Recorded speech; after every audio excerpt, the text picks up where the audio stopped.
to think and reason and to analyze and to deduct and to induct and to abstract and to conceptualize. That is as African as anything else we do. It is not a European form of thought. This kind of thinking does not belong to white folk. It is a gift to the African people as well. And I don't care how Afrocentric somebody is. Don't let them come in and tell you that to think analytically, to think abstractly and objectively is European and Eurocentric. It's not the mode of thinking that counts. It's for what you use the thinking that counts. There's no sin in thinking abstractly. There's no sin in thinking conceptually. There's no sin in thinking objectively. The sin is in what you're using this thought to achieve. If you're using it to damage African people, if you're using it to maintain the oppression of African people, then you're misusing it. And if you're not using it such that it maintains the oppression of white people, you're also sinning. I don't care how spiritual you feel. Okay? Because we are about more than spirituality. What is spirituality anyway? You hear people say it, use the throw the term out all the time. We are spiritual people. It's about spirituality. What is that? How are people fed? How are people clothed? Why do we throw away a whole half of our brain? For this reason. There's no necessary contradiction between being a rational and logical thinker and being spiritual. It's not either or. You're not in a situation where, well, if you're spiritual, you can't think. Right. You can't reason. In fact, a truly spiritual person is a clear thinker. A truly spiritual person is an enlightened person. A truly spiritual person is a knowledgeable person.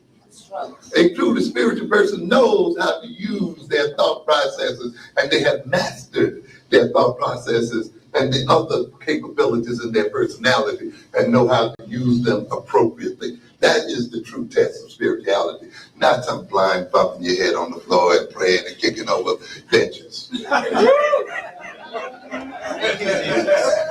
Yeah. We got some people who want to do that. And we've convinced our youngsters that another youngster, a black youngster that wants to learn is acting white. That another black youngster that wants to study is being non-black. That another youngster that wants to read and so forth is somehow effeminate, is a part. You got to get rid of that crap. That's made to maintain white men in power. That's nothing to do with being African. Because that kind of thing means the black man is being chumped. And it hurts me so bad when I walk and I ride these subways and all I see is the chumpiness of black boys. Yeah.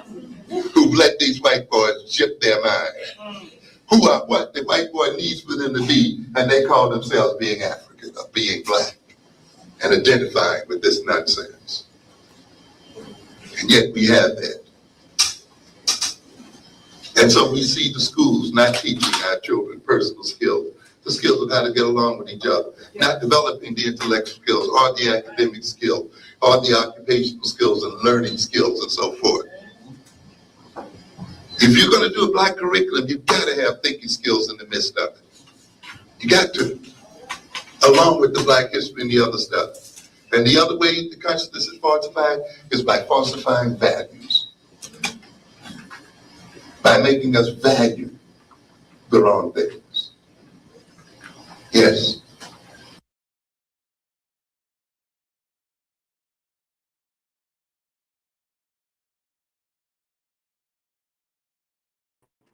What is good, my people? We are live back again with another live broadcast on the forecast.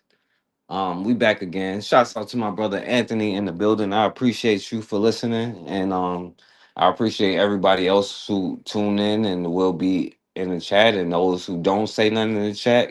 Shouts out to all of y'all for listening. And I'll say this. I don't know if it'll happen, but I doubt it, and I don't even want to put it out there, but y'all already know everything that's going on with the weather and all of that. So if my power do go out, then oh well, you know what I'm saying? We just had to come back another day because there ain't nothing I can do about that.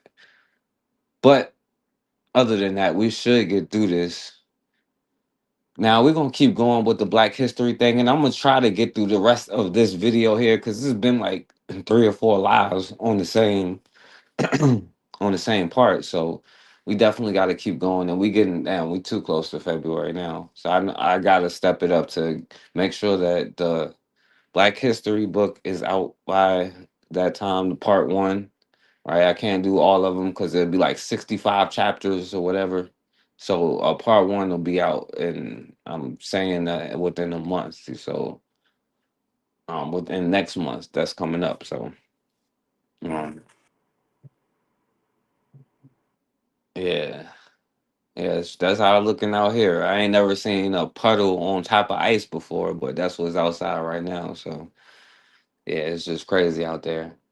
But anyway, we're gonna keep going with the Black History thing, and and like I said, I'm gonna try to get through the rest of it. So I'm gonna try to go as fast as I can. But of course, anybody is welcome to come up if you want to. And you know how we've been doing it, how we've been seeing how history is repeating itself, because this seems to be the only way that we'll learn. So let's go ahead and just go right into it, though. All right. Now, this here is probably what it looks like in America right now. All right. This is what's going on in America. All right. This is exactly how it is. Everybody riding around giving black people the middle finger, and now they done crashed. And this is the story of America right now. Hold on. I don't know why there ain't no sound. Or maybe I can't hear it. Hold on, y'all. Because I can't hear it. So let me stop sharing it. And let me know if y'all can hear it, though. Let's see if I can hear it now. Yeah, I can hear it now. There we go. My bad. I hit the wrong thing. But pretty much this is the story of America. That's what's going on right now. This just giving you a live speed reaction to it. All right, yeah, you can come up, my brother. I'm so busy hating now that it crashed the car. I hate you. I know y'all see this already, but it is what it is. God damn it! Are you okay? No! Are you hurt? Yes! Just like Negroes. I had to go over there and help him after he was being hateful.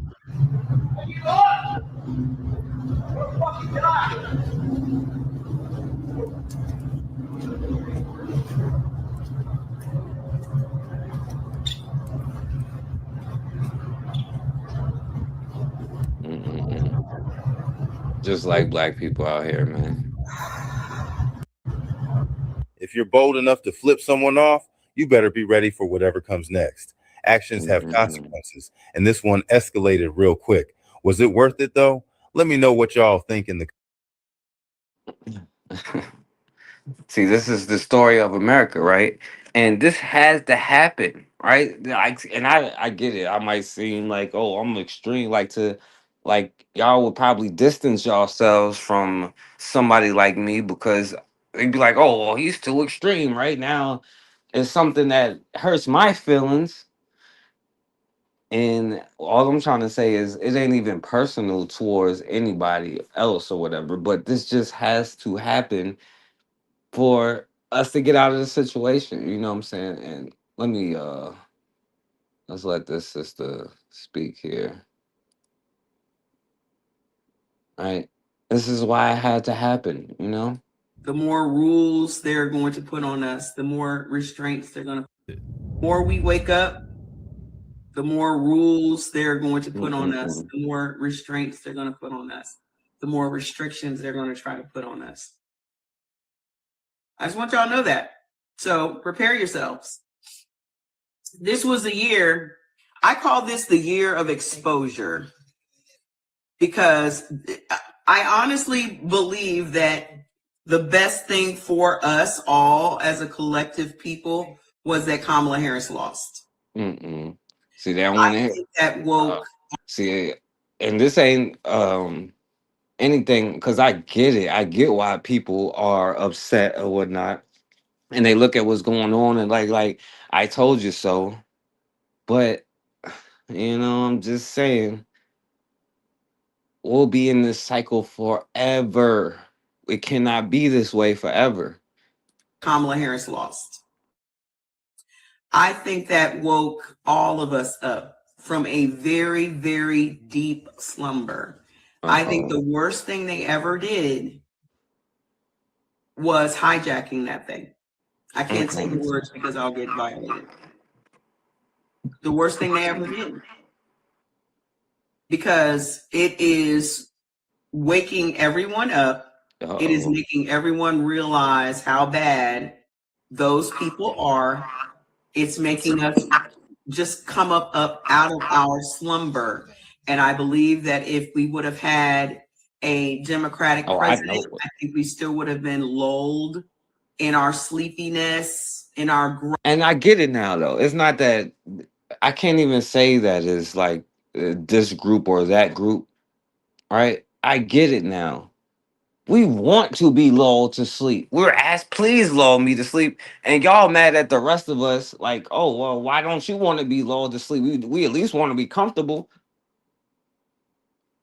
It ain't about them when they're playing. It's never been about them and their plans.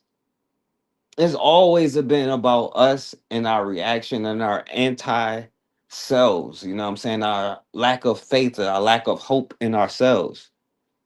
And it don't come out of nowhere though. You know what I'm saying? This is why I'm not blaming. That's why like you gotta understand when I be saying this stuff, I might say it in a certain way that might even sound offensive sometimes. But I don't mean it that way, It's just that it we can't keep sitting here having the same conversations over and over and acting like it's all sweet and then coming back, well, now we got, no, like it has to happen, and I don't want nobody to take what I'm saying personal as to what I'm saying, but I get that you're upset about whatever happened for America, but I'm just saying it might be a blessing in disguise. Who knows, right? Grogginess, in our complacency, I think we would have still been stuck in the narrative that has We would have been us stuck all these centuries. Now we want to be stuck. That's the thing. That's what I didn't realize at first, right? Because I was asking the question: do we want freedom, equality, or comfort? I already knew we didn't want freedom. I scratched that out. So I was like, maybe we want equality. Like maybe it's like I just want you to see me as a man. But no, we just want comfort. That's it. We want comfort. We're comfortable when it's only happening to us. You know what I'm saying? It's uncomfortable when we see it happening to other people. But before we get into Black history, yeah, we want comfort. This is to kick us off into the direction of Black history because why is important.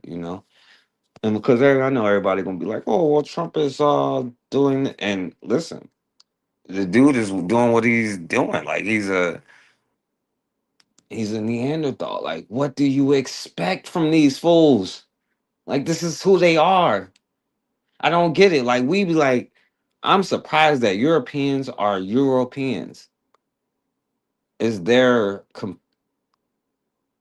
mentality is to destroy the world. Okay, let's get into this video. This is why history is important, So apparently we reached part of digital delusion where people are out here saying that Harriet Tubman wasn't real. And honestly, I should have known we were headed here, right? Because the moment you start telling the real truth about Black resistance, somebody always tries to rewrite the ending, but this time they picked the wrong one, all right? Let me make this real simple.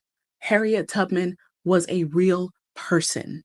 I think the problem is that a lot of them just can't fathom the idea that a disabled Black woman who couldn't read, lived with seizures, and was born into bondage still outsmarted the system multiple times over. So instead, Oh, and by the way, like when they said she had seizures, that's because a white dude hit her in the head when she was a child. You know what I'm saying? Like she was getting beaten so severely that she would have seizures. Let's not forget that part, you know. instead of sitting with that, y'all default to, oh, well, she must be a myth. Because God forbid someone exists outside the mold that you've been spoon fed. So let's run this back. She was born Araminta Ross in Maryland. Yeah, she was enslaved. She took a blow to the skull from her overseer that nearly killed her. And when she escaped in her 20s, she could have stayed gone. But she didn't. She went back again and again and walked more than 70 people to freedom. And no, she didn't float on vibes. She knew the signs, the land, the networks. She carried a gun. She told people, you'll be free or you'll be dead. Pick one. But wait, there's more. She said, if you fools would have knew that you were slaves, then it'd be much easier to help you be free. But since you sit there and argue with me about whether you're a slave or not, how can I free you? Is what Harriet Tubman said. I can't free nobody. I'm a slave just like y'all, but at least I can admit it though. You know what I'm saying? Okay, y'all. Tell me if I'm overreacting. So my daughter, And that means we have to make a change. That means something has to change. If I can recognize the state I'm in, it doesn't mean I'm complacent in that state. You know what I'm saying? If somebody does a crime to you, it don't mean I'm helpless, right? It means that it's time for me to make them pay for the crime they committed against me so they never do that again. You know what I'm saying? But just anyway. got home from school and she took a social studies test today. And she got one of the answers wrong on her social studies test. The question is, name a hero or key figure from a long time ago that helped connect people in a civilization by making society better. She put Harriet Tubman for fighting against slavery. The teacher marked it wrong and said that Harriet Tubman did not fit the definition of a hero. For context, we live in a red state. So now I'm thinking, should I send an email so that I can get in writing why Harriet Tubman does not fit the definition of a hero? It doesn't matter Should I what let it state go she lives in, by the because way. we She live in a doesn't red know that state? yet, though. And I expect this from these kind of people. And so I'm not sure, Neanderthals. because I make it a point to teach my daughter Black history at home. Right. Because I Right. know when she gets into these spaces, they're going to tell her the big lie that heroes only come in a certain skin color. And so I am preparing her. So when she hears the lie, she'll know what it is, propaganda. And so, yeah, what would you guys do? Well, in the words of Cassandra, why is your ass still in their damn schools? But anyway, listen, for the black people that be saying that stuff about Harriet Tubman, right? What you gotta realize is, and I'm gonna tell you what to tell them, right? And it's gonna show you like their mindset too. You know what I'm saying? Now, if a black person sitting there telling you this, right, they're likely going to be a clone, right? They're not a real, they're not real, they're not themselves, they're a clone. But what you can say to them is their precious John Brown, right? He wrote about Harriet Tubman and meeting her and how she was so great. So if Harriet Tubman did not exist, that would also mean that John Brown didn't exist. Or either he was a liar, so we can't even believe what he was saying anyway. So if you're telling me that Harriet Tubman didn't exist, that would mean that good old John Brown didn't exist either, or he's a damn liar, right? Now the clone would be like, no, no, no, one of them exists. Well, this person wrote about this person, right? Because they want this white savior. It's this white savior complex, you know what I'm saying? Or it's a savior about not black savior complex, or I guess I should say better. But anyway, this is why history is important and why we got to continue talking about history and stuff. So let's continue where we at, and we're gonna try to finish off the rest. Yeah, he probably was fake. I think John Brown wasn't even real, but they gonna argue with me about John Brown being real, but they don't want to believe me. John Brown was not real. So it's the John Brown complex. But they have to name a good white person. So they be like Schwerner and Goodman. Like, and that's the dudes from the civil rights thing. Or they have to say John Brown, because apparently there's only been four good ones in the world, and John Brown didn't exist. The Schroner and Goodman dude, I don't even know why they were down there, to be honest with you. Like, you weren't there and I weren't there. I don't know why they were there, and you don't know why they were there, you know? So, and then it's crazy because I ain't even gonna give them, because there's another one that they can say, even from the civil rights, but they never mention that one. But I ain't even gonna say it to give them no ideas. Maybe somebody will say it eventually, but they only go with the same talking points. That's how you know what people be saying is coming out of a playbook. You know what I'm saying? Because they're stuck on certain talking points. You know what I'm saying? But anyway, let's continue with history. And understand this, our melanin is a blessing and it was designed to protect us. But for the first time, probably in history, a group of people was subjugated just because of the color of their skin. But in a way, it led to more unity amongst Black people who realized they had to stick together. And it led to the first all Black slave revolts. Now, the first all Black slave rebellion on record, or at least slave conspiracy on record, was in Westmoreland, Virginia in 1687. Now, it's not clear if it was an actual plot or just white paranoia, but a white servant named Nicholas Spencer claimed he heard about a slave conspiracy to rise up, and so he told the governor. Now, during this time, it was already a debate about slaves getting too much freedom, especially on the weekend, Saturday and Sunday. And so they decided to use this conspiracy to prove a point.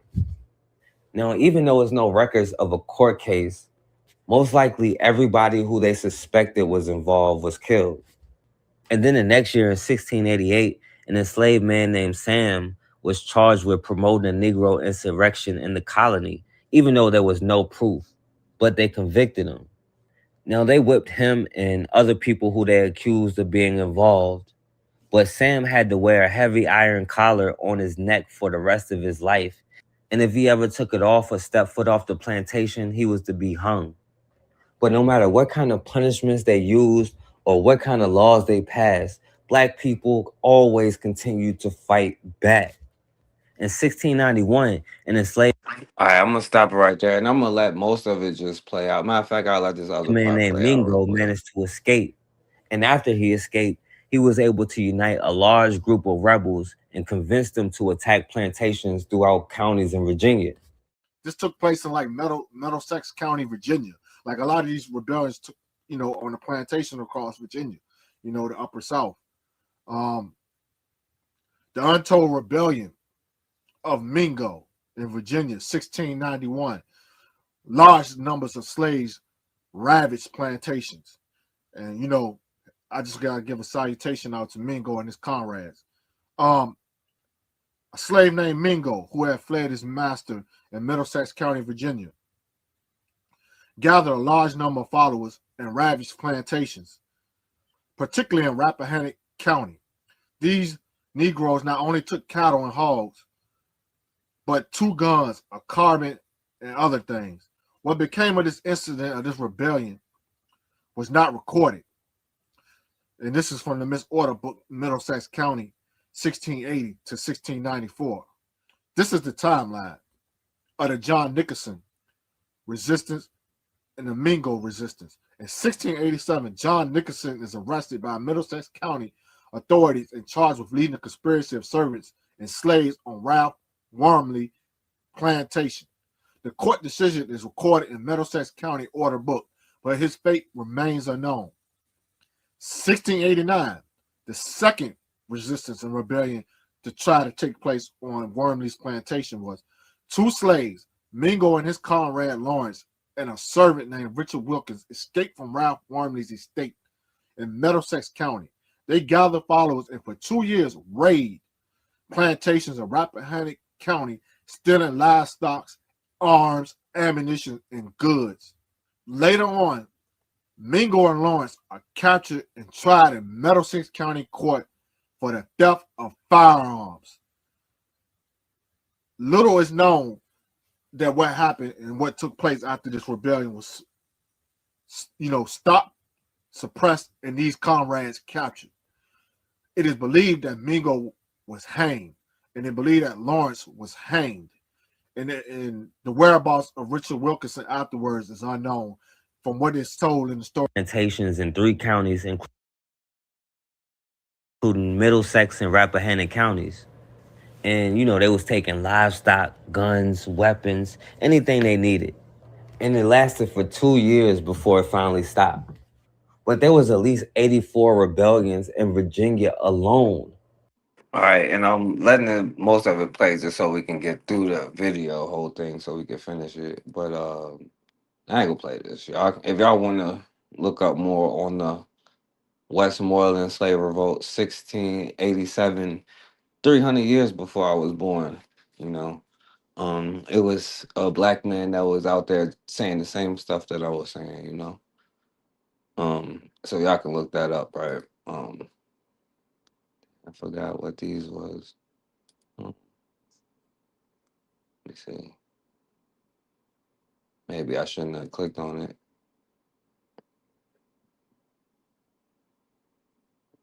Let's see what these ones is. I know it has something to do with it.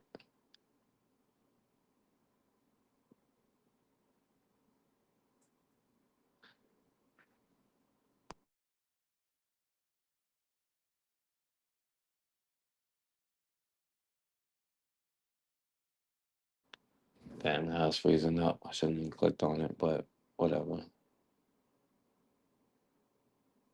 Experimenting on Black folks for generations. You can go into Richmond, Virginia now and speak to the elders who say, don't Oh, yeah, stay I got out it because just because you said Richmond, You Virginia. might be kidnapped. They might actually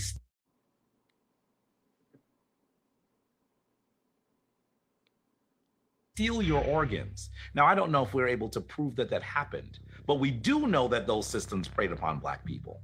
We do have record of folks being paid to dig up Black bodies from Black cemeteries for experimentation.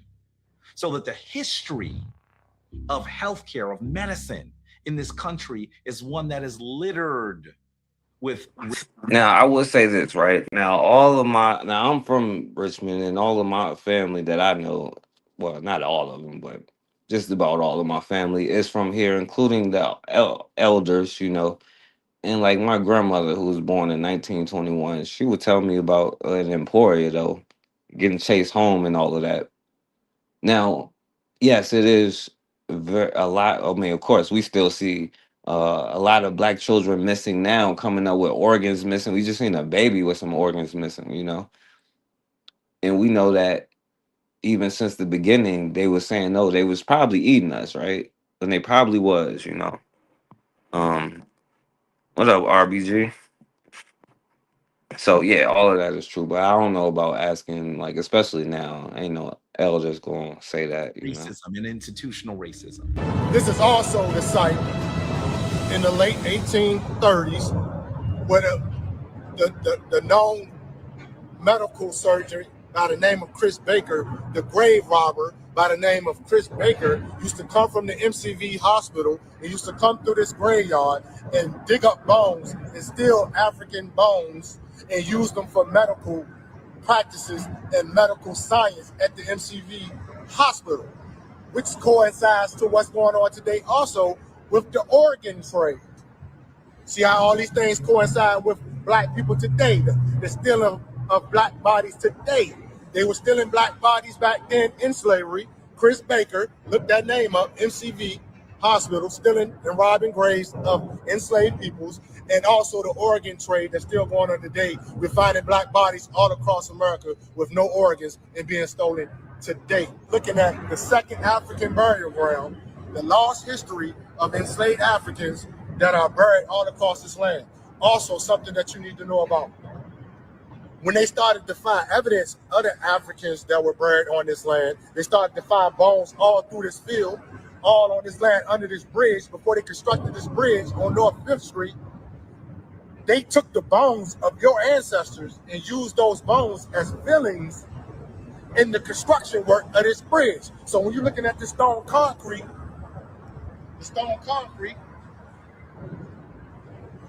and this bridge and the stone concrete, you're also looking at fillings of bones of enslaved Africans that they found on this ground and all around this burial ground.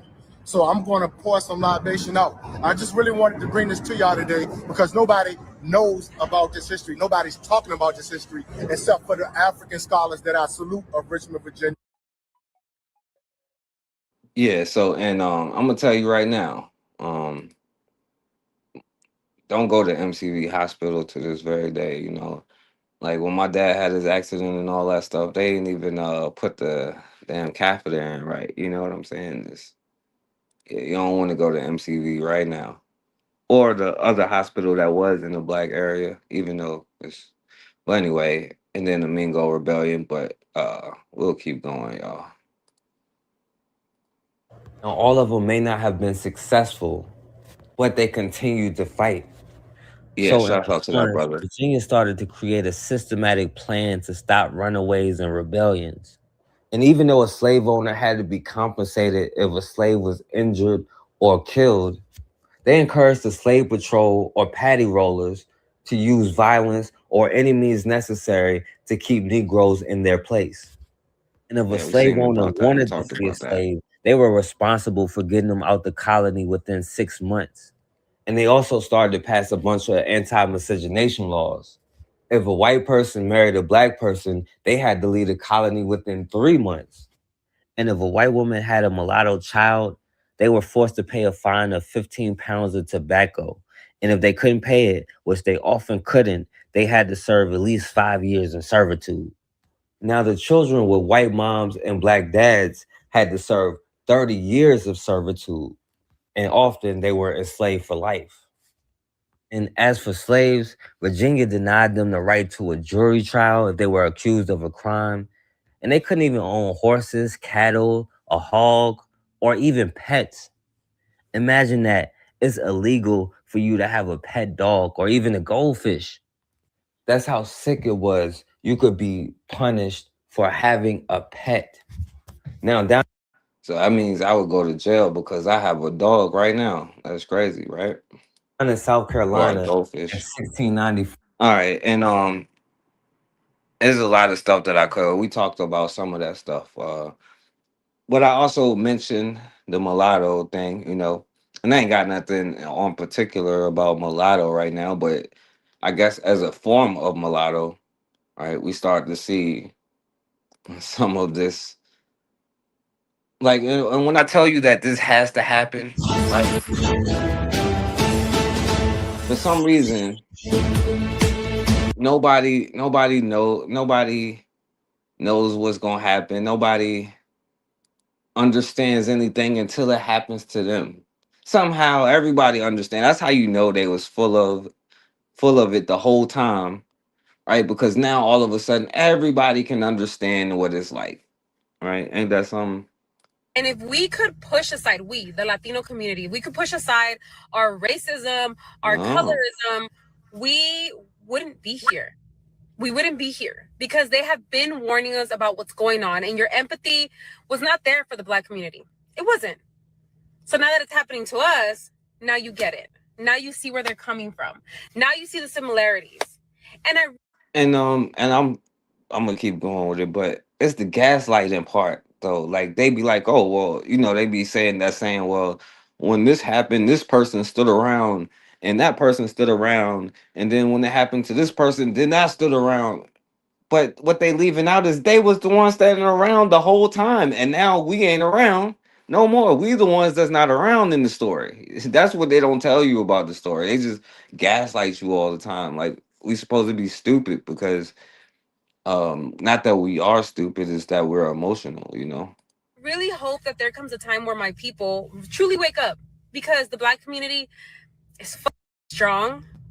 They're smart. They have learned their history, and they tried to tell us. They tried to teach us. Black women have tried to tell us. 92%ers tried to tell us. Granted, I listened. My ears were open, but a lot of my Latino She was community the good one. okay. And I truly hope that, yes, it sucks that we are here and that things are so ugly, but I hope that we are learning and we're growing, and it's okay to be wrong and to admit it and to try to do better next time. Next time we vote, next time something happens to somebody who is part of the Black community, because now we know what it feels like. So next time they got you, because now they know. All right. Good luck with that. You know, I hope you have enough room in your back to get stabbed again, you know. But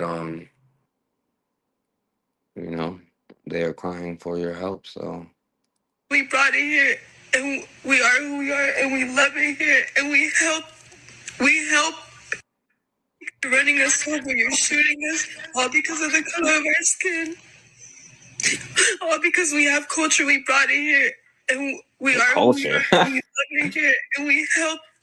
He'd be like, no hablo. He'd be like, can you do this workout? No hablo, no hablo. That culture. That what you talking about? Oh. We are, and we love it here, and we help people here. That's what we're known for. We help people, and What? Who knows a Mexican to help you? Our families are being our babies are literally being ripped from our hands. If someone could please tell me if there's something we can do to help our people, please just imagine yourself in our situation. Imagine your people are being terrorized. They're being ran over. Let me imagine it real quick, you y'all. literally cannot have empathy for someone. I don't know what to tell you. You're an evil ass human being. Now, their words, not mine. If you can't have empathy for that, you're evil. Right? That's what, according to them, right? Ain't that something? I have empathy, right? But hearing her say, oh, imagine if this was your people, like, do they not see Black people as human beings? Do they not see us as human? Like, okay, I need to calm down. But she's up here crying, bawling her heart out, as if this has never happened on a way larger scale for centuries. Much, much worse to another group of people in the United States of America. Where was the monks at? That's what I want to know. It does. Imagine your babies are getting ripped. Bitch. Black women had their babies cut out of their stomachs. Like, I'm not even up here trying to play the oppression Olympics, but you are not being targeted because of the color of your skin. It's because of your legal status. Y'all gonna get mad at me, and I know some of y'all think that I'm a Trumpy and I'm xenophobic and all of this and all of that and the hula and the hoopla. It has a lot to do. You people that are from your similar background voted for the current administration. Mother, if Johnny had 5 apples, you all are doing it to each other. And I just feel like it's like, do they really think we're what are we? Aliens, subhuman? Y'all no, original. This is not nearly, and this is not nearly as bad as what modern day Black Americans have experienced. The crack epidemic. We don't even have to go back to slavery. Clearly, Jim Crow was not even barely fucking 70 years ago. The crack epidemic. Stop and frisk. Yeah, well, sister, it didn't matter when it was when it was us or whatever. It didn't really matter, you know. But anyway, never be white. Anyway, speaking of you know, that was just group of mulattoes. So we'll keep it going. They ain't even. Yeah, yeah. They got them all stuck down in that city. We talked about that, and the Mexican boy tried to come on here. Oh, I got a black wife. Yeah, all right. But anyway, back to the history thing here. For apparently they finally learned how to cultivate rice. But that led to a rise in the demand for slaves in South Carolina. Now, of course, we already know we've been cultivating rice for a long time. Even when the Portuguese first arrived in the 1440s, they reported seeing large fields. But anyway, as the demand for slaves in South Carolina began to rise, the Royal African Company lost their monopoly with the English.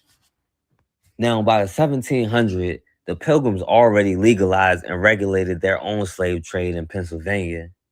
And as a side note, Delaware broke off in 1701 and became its own colony, but they still kept Pennsylvania's slave codes, which included the Act of 1700.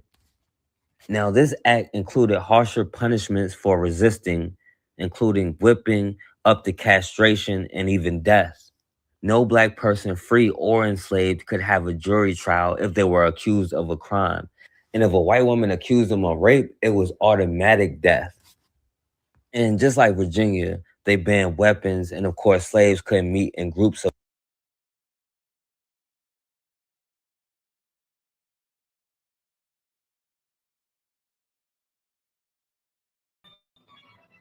Damn, what happened for again? Yo, what up? What's going on, bro? I was on mute. My bad. You can hear me? Yeah, what's up? I hear you now, man. What had happened to the thing had stopped? Yeah. I But stopped it real quick. Yeah, I was oh, on okay. mute. No, My I thought bad. I that was just froze saying up what on up. me. Yeah. Oh no, I'm chilling. I'm chilling, man. Everything good. Yeah. Everything good, my brother. Man, it snowed like a motherfucker down there, man. Man, I'm Yeah. telling you, it's bad. Man. I'm talking about this. I ain't been out the house all day, man. It's high as a mother. I mean, it's snow deep, man. I ain't never seen it like this. But Yeah, I yeah, know. It's yeah, we getting it now. yeah, y'all getting it. Yeah, I called my brother-in-law, my brother, my sister-in-law, them in Georgia, man. They say they got it too, man. But they hadn't got it as bad yet. But yeah, man. But we're not. Hey, man, I ain't it'll go on with the history lesson, man. I'm checking it out. All right. You could jump in anytime you want to. And there was some stuff that I missed. I forgot. But Oh, hey, man, one more thing, hey, uh-huh. man. Peace to RBG out there, real black gentleman out there in the comments, man.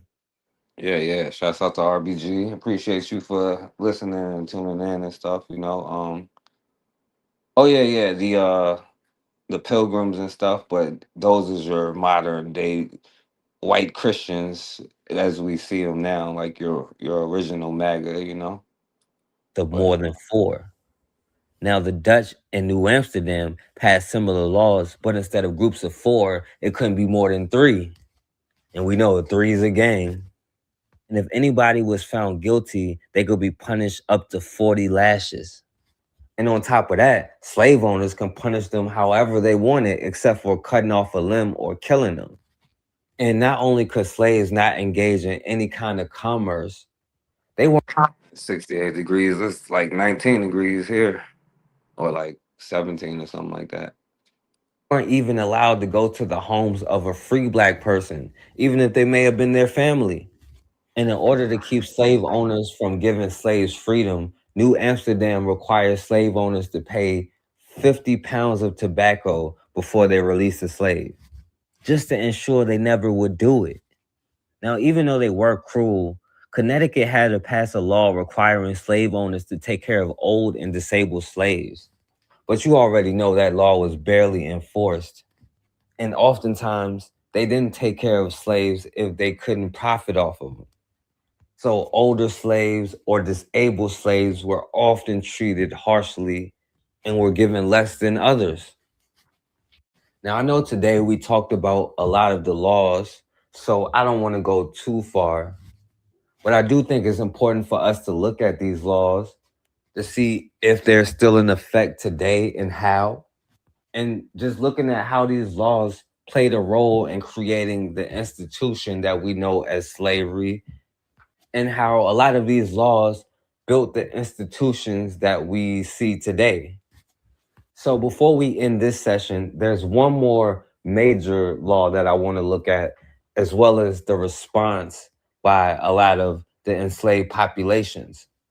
Now, we started with the Casual Killing Act in Virginia, and as we move into the 1700s, Virginia continued to trend after they passed the slave codes of 1705, or otherwise known as an act concerning servants and slaves.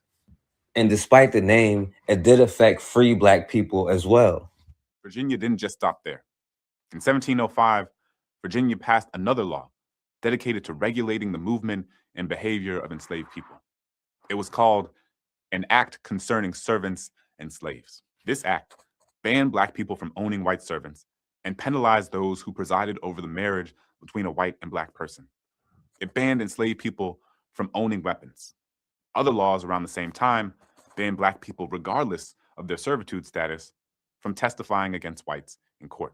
You might think that in a country where those same colonists would soon be demanding freedom while espousing the importance of liberty and equality for themselves, that those same people would be a bit more, I don't know, concerned about liberty and equality for everyone. But the truth is, America's promise and America's actions are very often inconsistent. Let's go to the thought bubble. In 1671, Maryland passed a law stating that even if an enslaved person converted to Christianity, that conversion did not change their servitude status.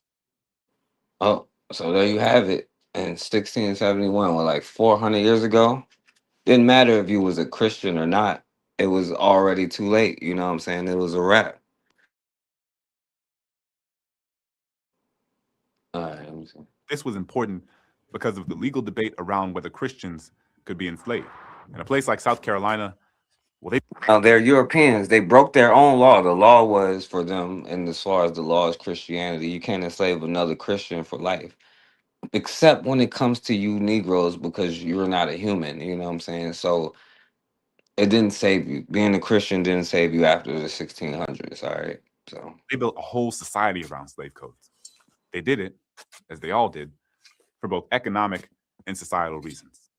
These codes banned Black people from engaging in any type of trade, did not allow for enslaved folks to travel without notes from their enslaver, banned enslaved Black Americans from keeping loud instruments like drums and horns, and gave law enforcement the authority to search enslaved Black people and to whip them if they appeared to be engaging in what was deemed disorderly behavior.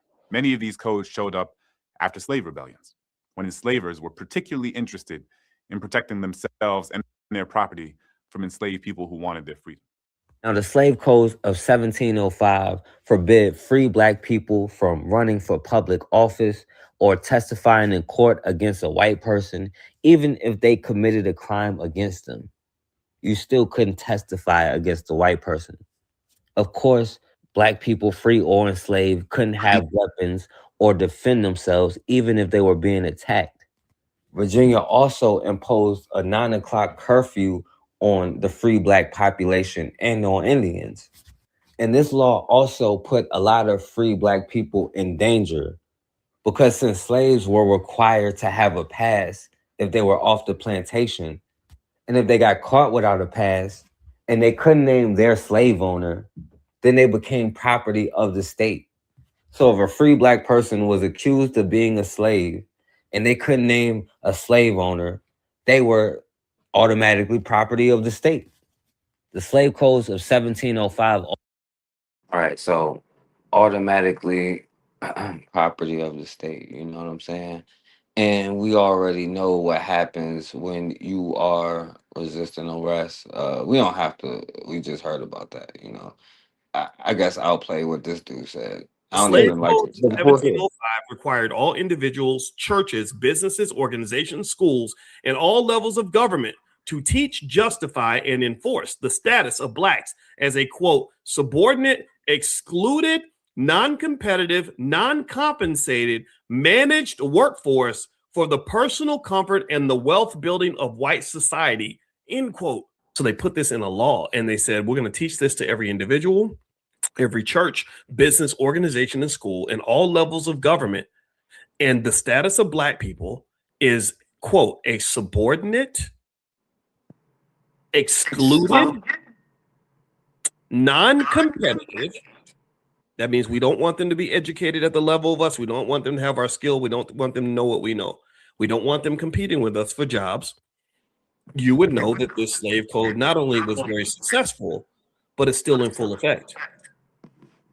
Because what was the reason that you codified all this? You codified this because you needed to make sure that Blacks were a subordinate, excluded, non-competitive, non-compensated, managed workforce.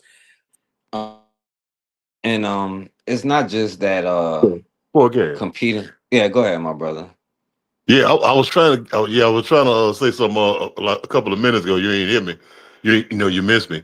But you was talking about the enslaved African, like if he got caught and if he was a free man, he got caught.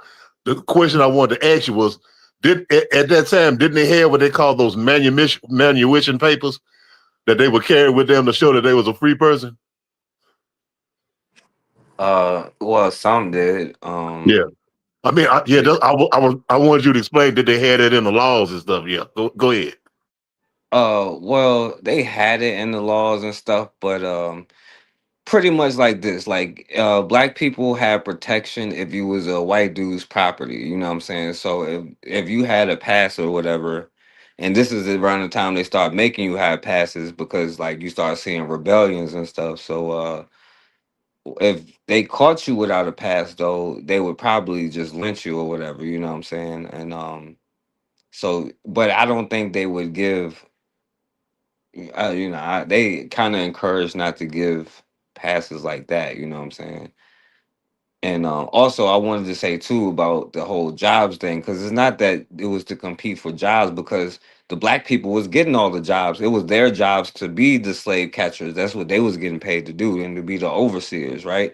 And that's why the poor ones was doing all the most violence to the Black people who they would catch without a pass or whatever, because they were mad that they couldn't get jobs, you know what I'm saying? So when they be like, "Oh, my parent, we was poor and all that stuff," they was the ones who was jealous for the Blacks. So it wasn't about jobs; it was about economics, so that we work but we don't get paid. You know what I'm saying? They will get the jobs as long as we don't get paid. You know what I mean? So, but you want to add on to that, my brother? No, I basically was just trying to see, because I was trying to see, okay, in Virginia, I know they were in Virginia where you had this large amount, part of the majority of Black people who were enslaved, and a minority who were free. And I was just wondering, like, did they have, they care? Because I've seen in later documents that they had these manumission papers. Like if they got caught, they presented their papers, let them know that they was a free person. I was Well, just. man. Oh yeah, well, main mission papers is like Yeah, free yeah, is that's what I was freedom and talking stuff. about. Yeah, Oh yeah, yeah, that's I what I was was talking talking about. about. Oh yeah, I was talking about the slave passes that they get. Yeah, Well, they yeah. was well they had it so that first of all, especially in Virginia, I don't know if they did it yet, but I think so. Where if you was a free Black person, you had to leave the state. Period. You know what I'm saying, Okay, or okay, you face re-enslavement. But okay. yeah, I don't think they respected no free papers though. And they was like encouraged slave owners not to free a Black person. That's why they made it so hard. Especially with this law right here. This law in particular made it, they was like trying to do everything to discourage them from letting any kind of slaves go, giving them manumission papers. But the ones that snitched on like revolts, those was the ones that supposedly got it, but I don't know how good it worked out for them and their children. So at the end of the day, but um so yeah, I don't know, does that answer the question? Yeah, yeah. Okay, all right. um Let me see, I had it pulled up where some of the laws were. These were some of the laws. um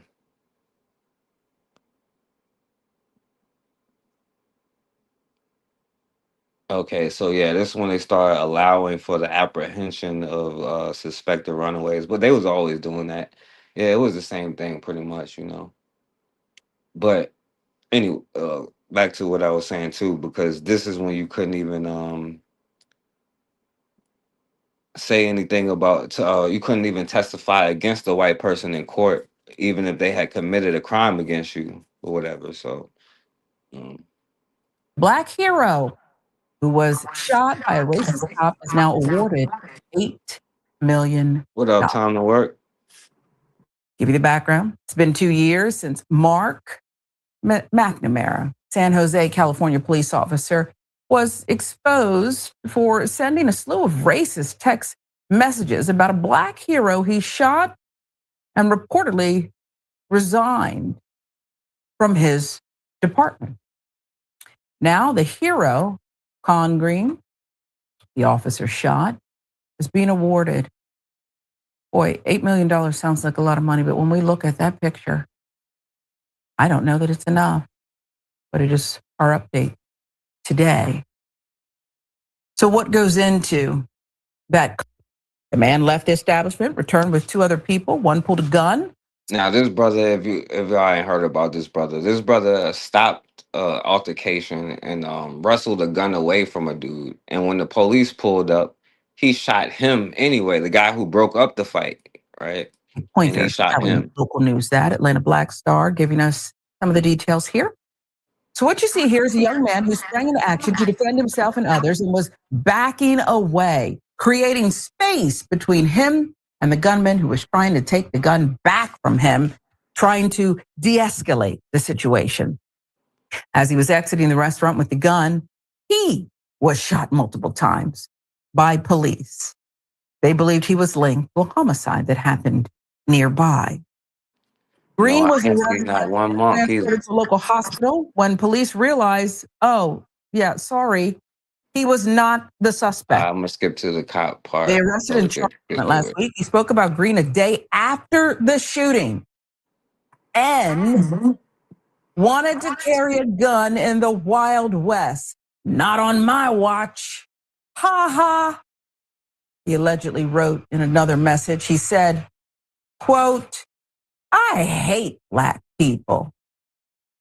Well, you don't have to be so explicit about it, but I appreciate the candor. I actually appreciate the candor. I think anybody who knows this guy would probably tell us there's multiple accounts that he didn't have to be so explicit with it, right? We know who you are. Seen you before. Green, in a press conference, recommended the former officer should face attempted murder and hate crime charges. I agree. Anyway, and y'all get the point of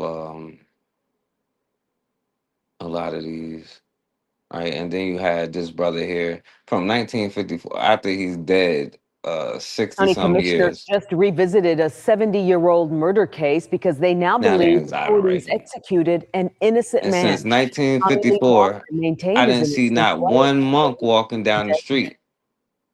I ain't seen not one monk walking nowhere since 1954. Now all of a sudden they about to get hypothermia out there walking because because a white girl?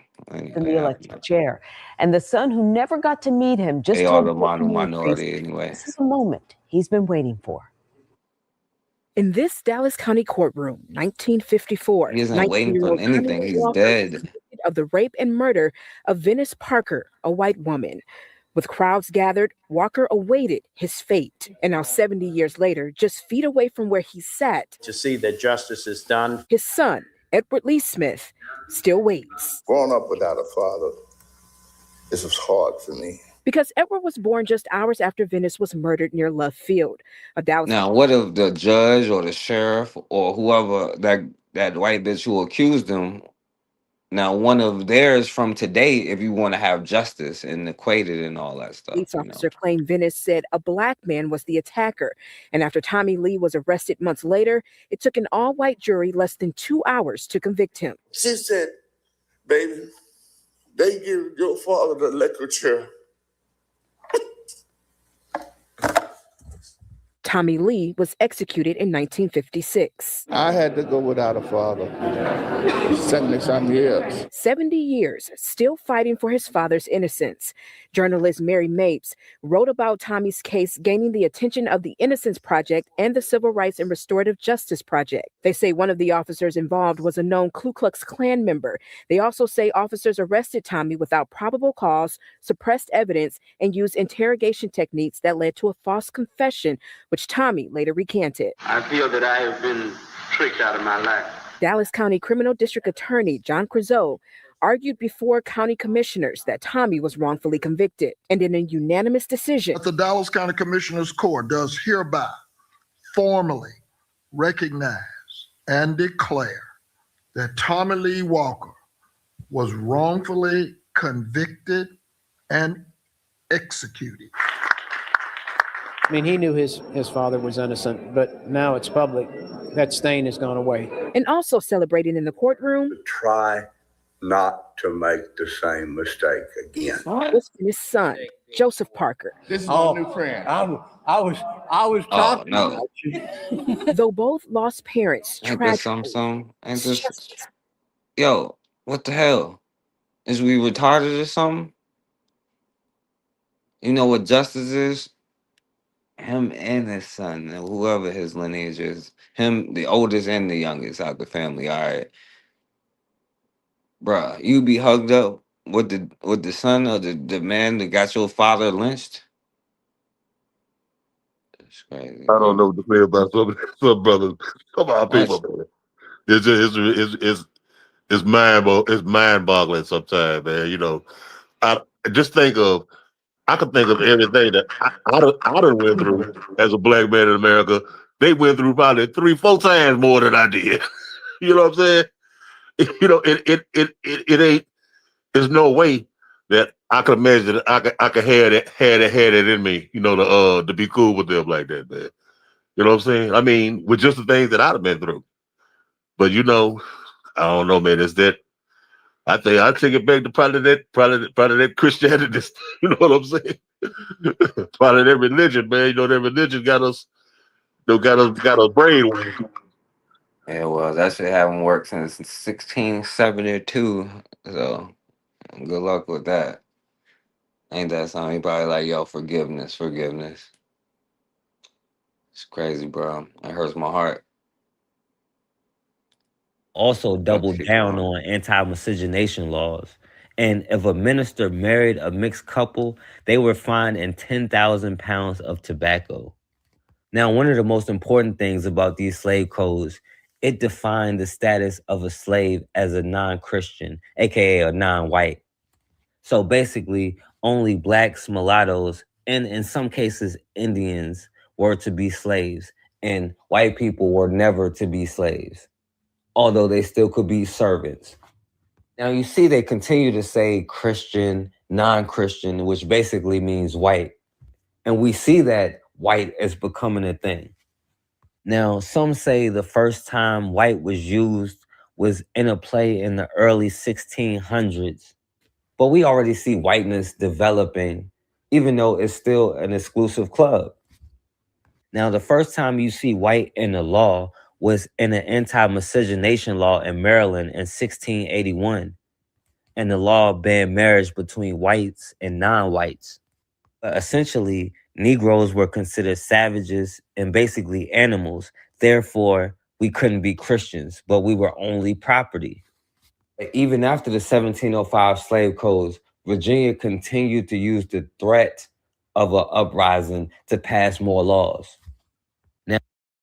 Now, you see that, right? Like, we cannot be Christians because we are savages, right? Which is projection, though, you know what I'm saying? But when you tell yourself a lie over and over, not only will they start believing it, but we start believing it too. And we sit there and let them, like, even like this, my brother, like today, still think they can police us. Ain't this Nobody fucking hit you and ran. Fuck you, bitch. And that's what your problem is. You son of a bitch. Yeah, and it's going to get worse. Houston Shut up, Friend, white boy. turn into the gas At the station. corner of Perry Road. The fuck is wrong with you? Perry and Mills Road. Nobody hit you and ran. You hit my car, and I pulled over to the gas Trying station. to mess You with turned a around. woman. Mills Road and Perry Road. Mine's a gray mahogany Jeep versus an Ultima gray Ultima Nissan. Exactly. You talking about somebody hit and ran. Right, I got out of the school zone, and you saw me turning around. Police should be here in a couple seconds. That's fine. What? That's fine. That's what I said. Okay. Fucking hit and run. God Nobody damn. fucking hit you and ran. Fucking nigga. Fuck you, bitch. Fuck And that's what your fat, problem is. sloppy, You son of a nasty bitch. motherfucker. Fuck you, ugly, dirty white bitch. Yo. Yeah, bitch, you going to jail. Yeah. Hey, he's straight spit in her Going to jail. face. Yeah, you going to jail. Yeah. In case you missed it. And then put hands on her. All right. And you know they gonna do this, and then they be like, "Oh, well, police." It doesn't matter, right? And you already know whose side the damn police gonna be on there, right? I mean, you could jump in. You want to say something, my brother? I do not. Oh man, I'm just watching, man. I'm just watching. You know. Yeah, go ahead, man. All right, and then you know how he said in every education, in every institution, which included the school system, and like you could look at this black man in the office can't even take a dump at work, you know, while he's supposed to be teaching the kids, you know. But look at how they get on code so easily, you know. What's your name? Okay. Okay, what's your name though? What's your name? Mr. Herring. Okay. Why were you standing behind me while I was using the bathroom? Because I don't know who you are. So that's weird though. You couldn't wait until I came out the stall. He was very young, I get it. I get it, but it's recorded. He was standing behind me while I was using the bathroom. You couldn't have the door closed? No, I was there by myself. He couldn't wait until I came out the stall. He wasn't sure if you were speaking. Yeah. Okay, but still, why would he stand behind me while I'm using the bathroom? Y'all don't think that's crazy? I think he was Well, probably. they practice European culture. They probably do that. I was using the bathroom. He's standing behind me watching me use the I'm bathroom. not a man, but don't men usually aren't you in the bathroom together while I mean. Okay, but he's standing dead behind me while I'm using the This bathroom. is a person that works here. He's a professional. He is not somebody that we question like this. We don't treat people like this. Anyway, you know, you see them, you know, how they just get on code and stuff like that. Or another institution today would be, you know, the firefighters of today, Has even. now surfaced 2 years after a Black Bloomfield firefighter accused a white firefighter of I didn't not see a monk for none of this stuff, by the way. That black firefighter just filed a $25 million lawsuit against the township. And here's investigative reporter Sarah Wallace, who first broke that story in 2023. The lawsuit blames the township for creating a culture that allowed racist behavior by a white firefighter here to go unchecked. In a social media post, the mayor said that racist behavior will not be ignored or tolerated, and that officials took immediate action when they learned about the incident in 2023. It shows exactly what I described happened to a T. Firefighter Patrick Thomas just saw this surveillance video taken in this Bloomfield firehouse in November of 2023. You can see his colleague, Walter Coffey, tying a rope. When I watched the video, it shows him actually tying it, looking at it, admiring his work, making sure it tightens and everything like that, swinging it around. And then when I finally walked back into the firehouse, he tosses it to me. I remember catching it and looking at it and being in disbelief. I asked him, I was like, yo, what's this?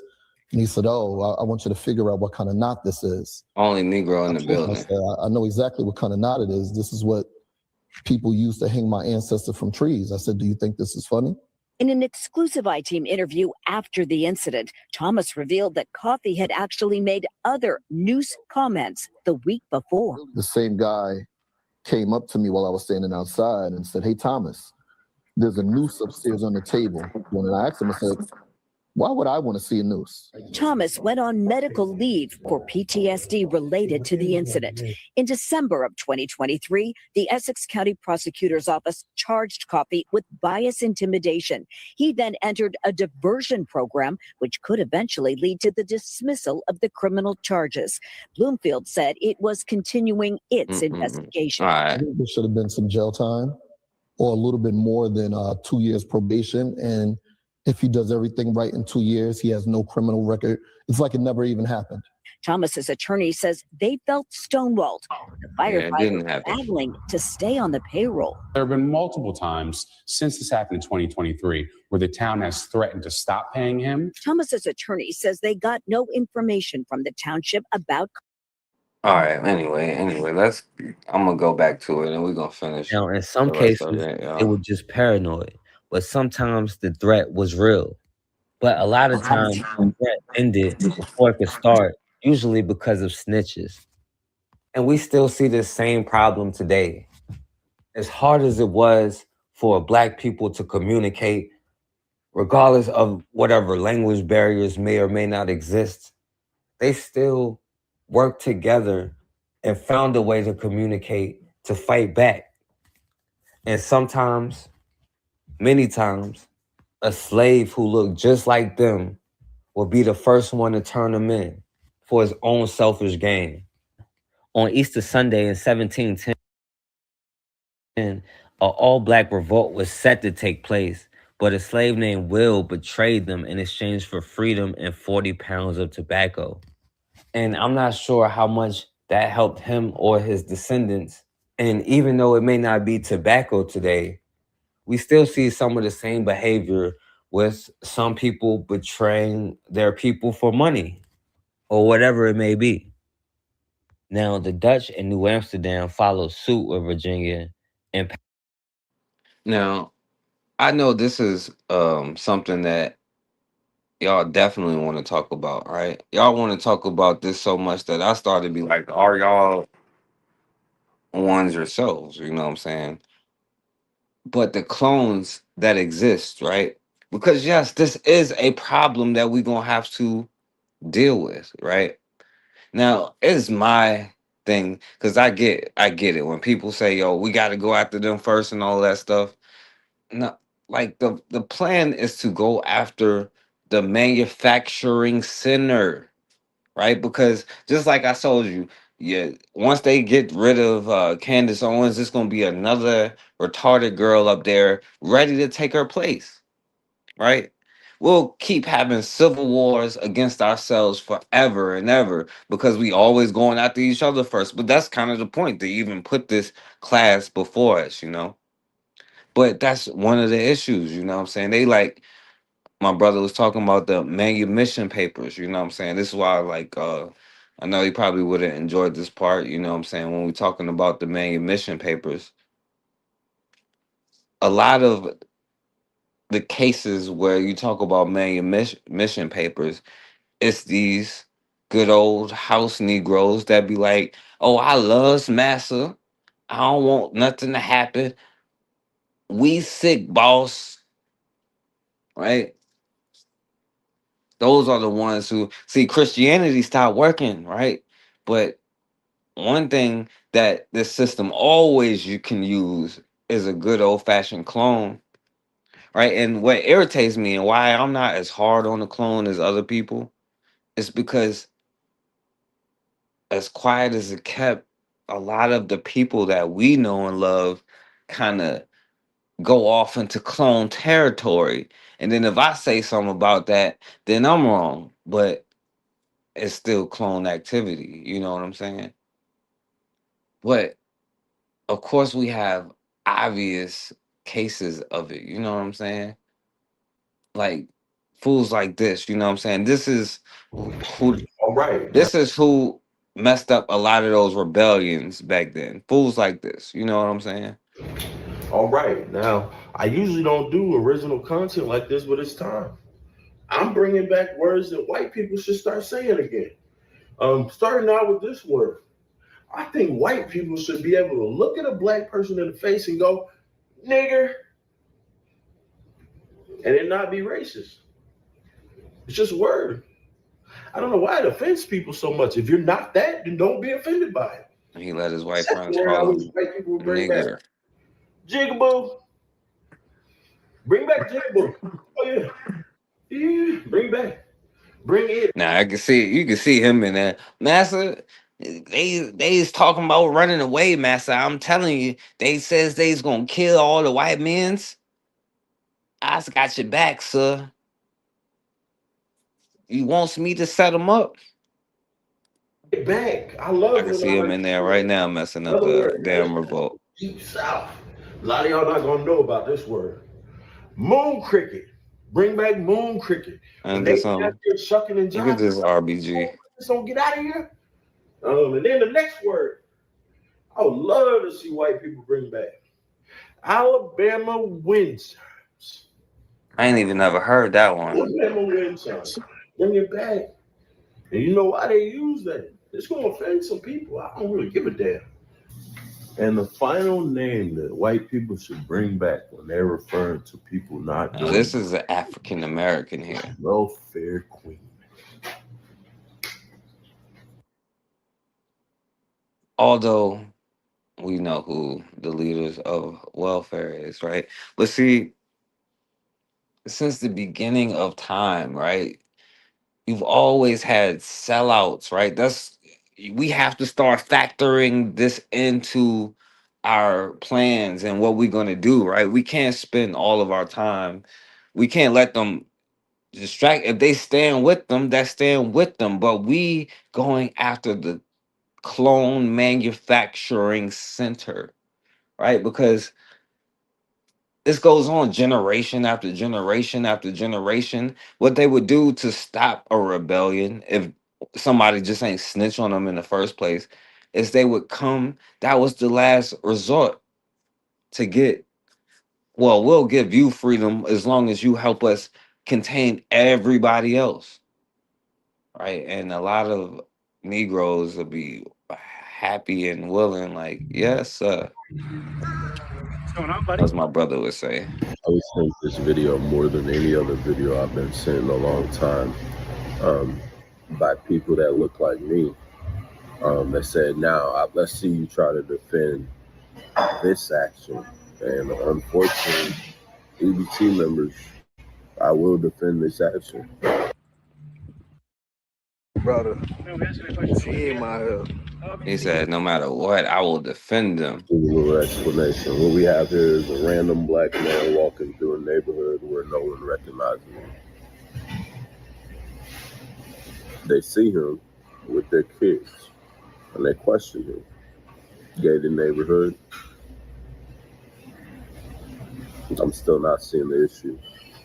So he's telling you, he gonna be like, yes, sir, I show you my freedom papers. I show you my main mission papers. Sir, I's free. I's believes like you believes. I's a black slaver like yourself, sir. But he don't realize that white boy gonna be like, I don't give a damn, nigger. Well, yo, these damn papers ain't real. You ain't even supposed to be in the state because you was presumed to be a slave if you in the state of Virginia where they had this law at. You was presumed to be a slave if you were in the state, because if you were free and black, then you had to leave the state, right? Probably leave America before it was America, but he's telling you, I be like, yes, sir. I shows my freedom papers right here. These my main mission papers. The problem they don't know is they do away with these fools after they done. They don't get main mission papers no more. They stop giving those away around the same time they stop giving Christians their main mission papers. So Maybe you're visiting a friend, that's fine. Just let us know because you get neighbors concerned since you're walking around my house. The crazy part for me is everyone's asking him, yo, do you live here?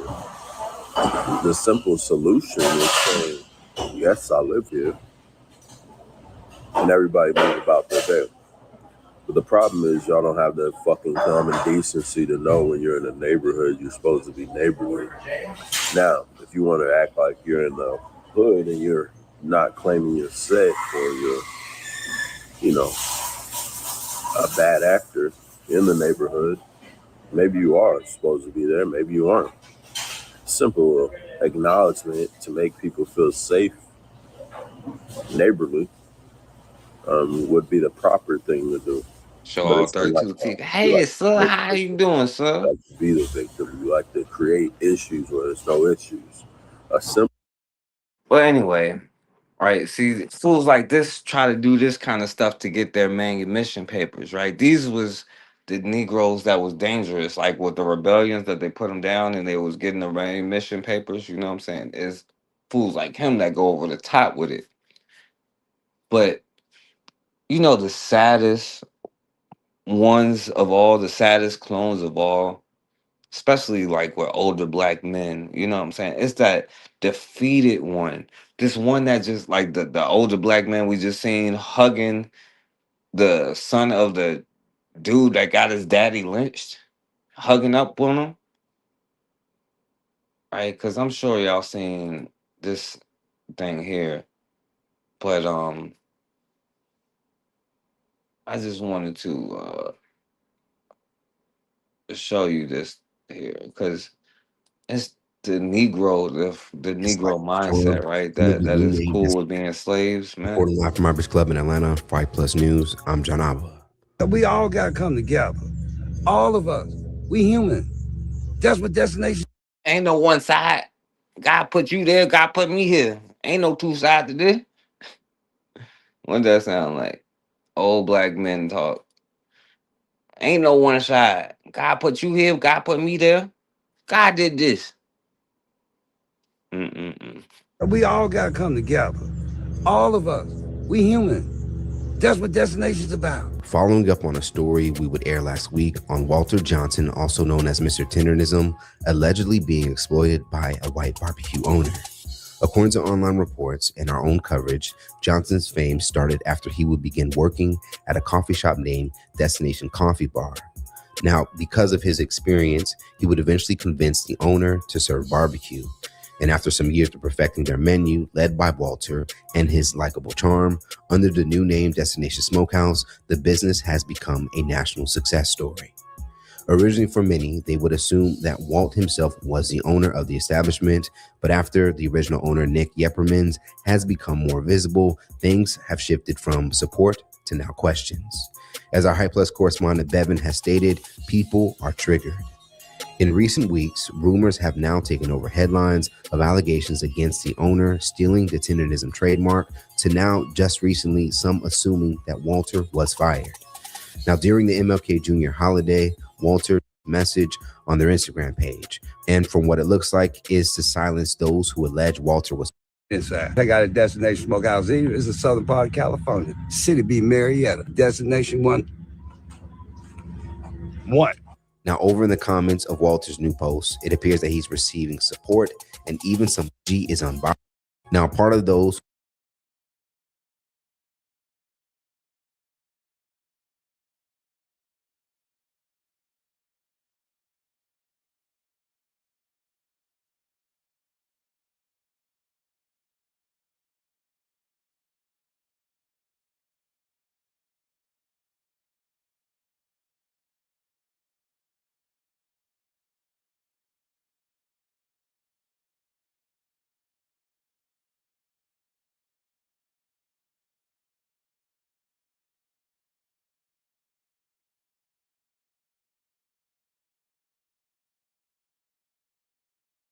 I want y'all to watch. Well, good for you. I don't really care about whether or not you can. I don't care about what you're talking about, bro. I know you don't because you're the new generation. None of you guys. Damn, I was on mute the whole time, y'all. Damn, Yeah, I my want to hear bad. what you got to say. None of your generation cares what we think. Okay? You said that yourself, right? You're talking about being considerate. I was on mute the whole time. I was talking about this brother and telling you that this white boy was acting like it was a black-owned business, had him out there, and then a black man tried to come and give him a tip, like a couple thousand or something like that. And the white boy was like, "No, you can't give him the tip. You know, you got to give it to everybody." So the brother was like, "No, I ain't giving it to everybody. I'm giving it to him." But anyway, let's keep going. And then y'all got this other example of the manumission brothers. But yet you are very inconsiderate as I cannot hear what's going on. How did you address? Podcast said on the motherfucking web that I helped build. Let me ask you. Can I ask you a question? Take care of yourself. Okay. Can I ask you a question? Strawberry cheesesteak. But see, You can't afford my fucking time. You're a little boy compared to what I grew up in. I grew up in Hollywood, Florida. My grandfather owned that fucking corner. Prime example, man. We can be tough with each other all day long. We can be tough with each other, but other people we can't be tough with. Yo, what's going on, my brother? You good? Yeah, hey, forecast. I got a friend, some company of friends of mine that came over. You know, I'm talking to. That's why I had to log off for a minute, man. I'll try to get back with you though. But if I don't, I'll holler at you later. All right, bro. All right. Yeah, man.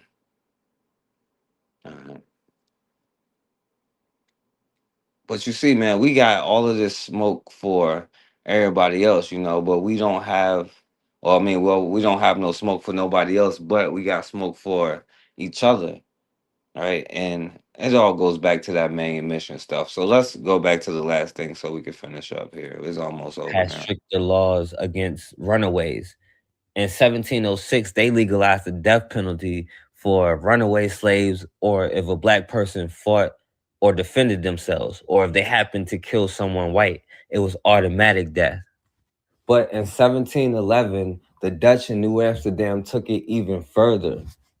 When white people started complaining about the amount of Negroes in New York, they passed a law saying all Negro slaves were to be hired, aka purchased, at the market house at the Wall Street Slip. This was the first official market for buying and selling human beings. The buying and selling of stocks and bonds is the business that made Wall Street world-renowned. But a century before the arrival know how I of the missed that financial part. market in the late 1700s, this famous row was the site of a slave market, a center to exchange commodities more precious than gold, kidnap slaves who went on to build the city. From Broadway to City Hall, visual markers point to historically significant sites across this American city. Soon, a new memorial will pay homage to the people who laid its foundation. 1711, there's a brisk business in slaves, both in purchase and rental of slave labor. What happens is the boats come right up to the Wall Street grain market. In 1711, the town council, called the Common Council, decides that to coordinate the sale and rental of enslaved Africans, and really to make sure that they keep track and to prevent rebellion, all sale and rental of slave Africans will take place at the Wall Street slave market, right over here. And again, it was documented in the minutes of the town council. And in this curriculum that we developed, we included, but there was never a marker here. Back in June, New York Mayor Bill de Blasio dedicated this plaque steps away from what was once the Wall Street slave market. The plaque honors those who passed through the slave market, located near Pearl and Water Streets. During a memorial, the mayor said it was true to 3 centuries ago, even though it was never acknowledged. It was true All right, then. and we'll finish that part too In later. 1712. And by the end, they arrested about 70 black people. Now, Europeans were already Some say the first successful all-black rebellion was the New York Slave Rebellion of 1712.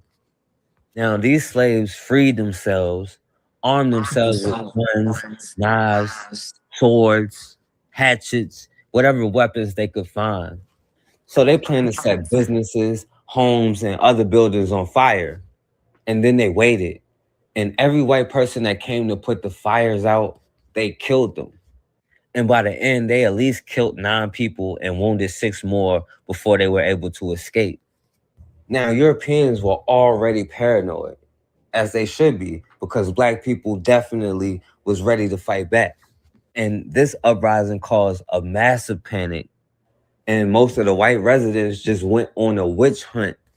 Every black male 14 and up in the area was arrested, was harassed, or was questioned. And by the end, they arrested about 70 black people without any evidence. In the early 18th century in New York, shortly after British rule started, there was a shipment of enslaved people into New York. They were Akan from present-day Ghana. We believe that they had already been in battles in Ghana. When they came to New York, they decided to rebel against slavery. One night, they started a series of fires, and when whites came out of their houses, they attacked them. I think they hoped to kill enough whites and then gain their freedom. They also hoped to invoke an uprising among other enslaved people. They were quickly outnumbered by the white residents. They were captured, and many of them were executed. Every slave conspiracy has an effect on the slave society. Most immediately, the punishment of those enslaved people, selling them away, often very far away into places that are much more harsh, the execution of those accused, and the tightening of laws. Now, of the 70 people who were arrested, 27 were charged. And of that, 21 were convicted and sentenced to death. Now, they burnt most of these people alive, whether they were involved or not, without any evidence. But they burnt most of them alive. But the last one was executed on a breaking wheel in public to send a message. And if you don't know what a breaking wheel is, you should definitely look it up, because it's sick and just a sick form of punishment. But of course, New York passed even more laws against black people, and free black people were restricted from owning or inheriting land now. So black people, even if they were free, they could no longer pass down what they had to their children. And we all know how much land and resources affect generations. That is the breaking wheel. But people aren't just going to take it. They're going to fight back. They're going to try to escape. They're going to do everything they can to survive.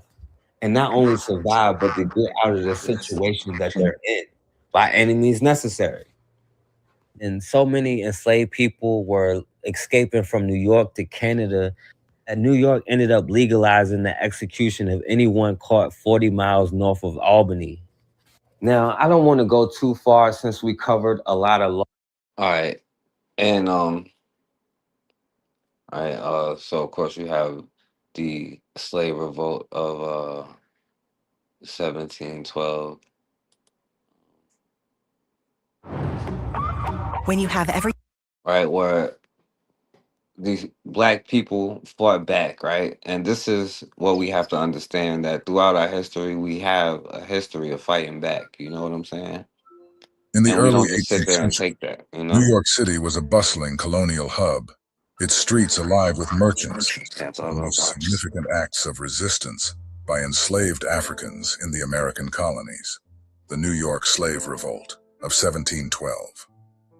By 1712, New York's population included a significant number of enslaved Africans who made up about 20% of the city's inhabitants. Their lives were marked by grueling labor, harsh punishments, and the constant threat of separation from loved ones. Unlike the large plantations of the South, New York's enslaved population lived in closer quarters with their enslavers, creating unique dynamics of oppression and resistance. Yet, the dense urban environment also allowed for greater communication and coordination among the enslaved people. They shared stories, strategies, and a collective yearning for freedom, planting the seeds of rebellion. These seeds bloomed into action, and on April 6, 1712, a group of about 20 to 50 enslaved people gathered in an orchard on Maiden Lane. Armed with weapons such as swords, knives, and firearms, they set a shed on fire to lure whites to the scene. When slaveholders and other colonists responded to the fire, the rebels attacked, killing 9 colonial settlers and injuring at least 6 others.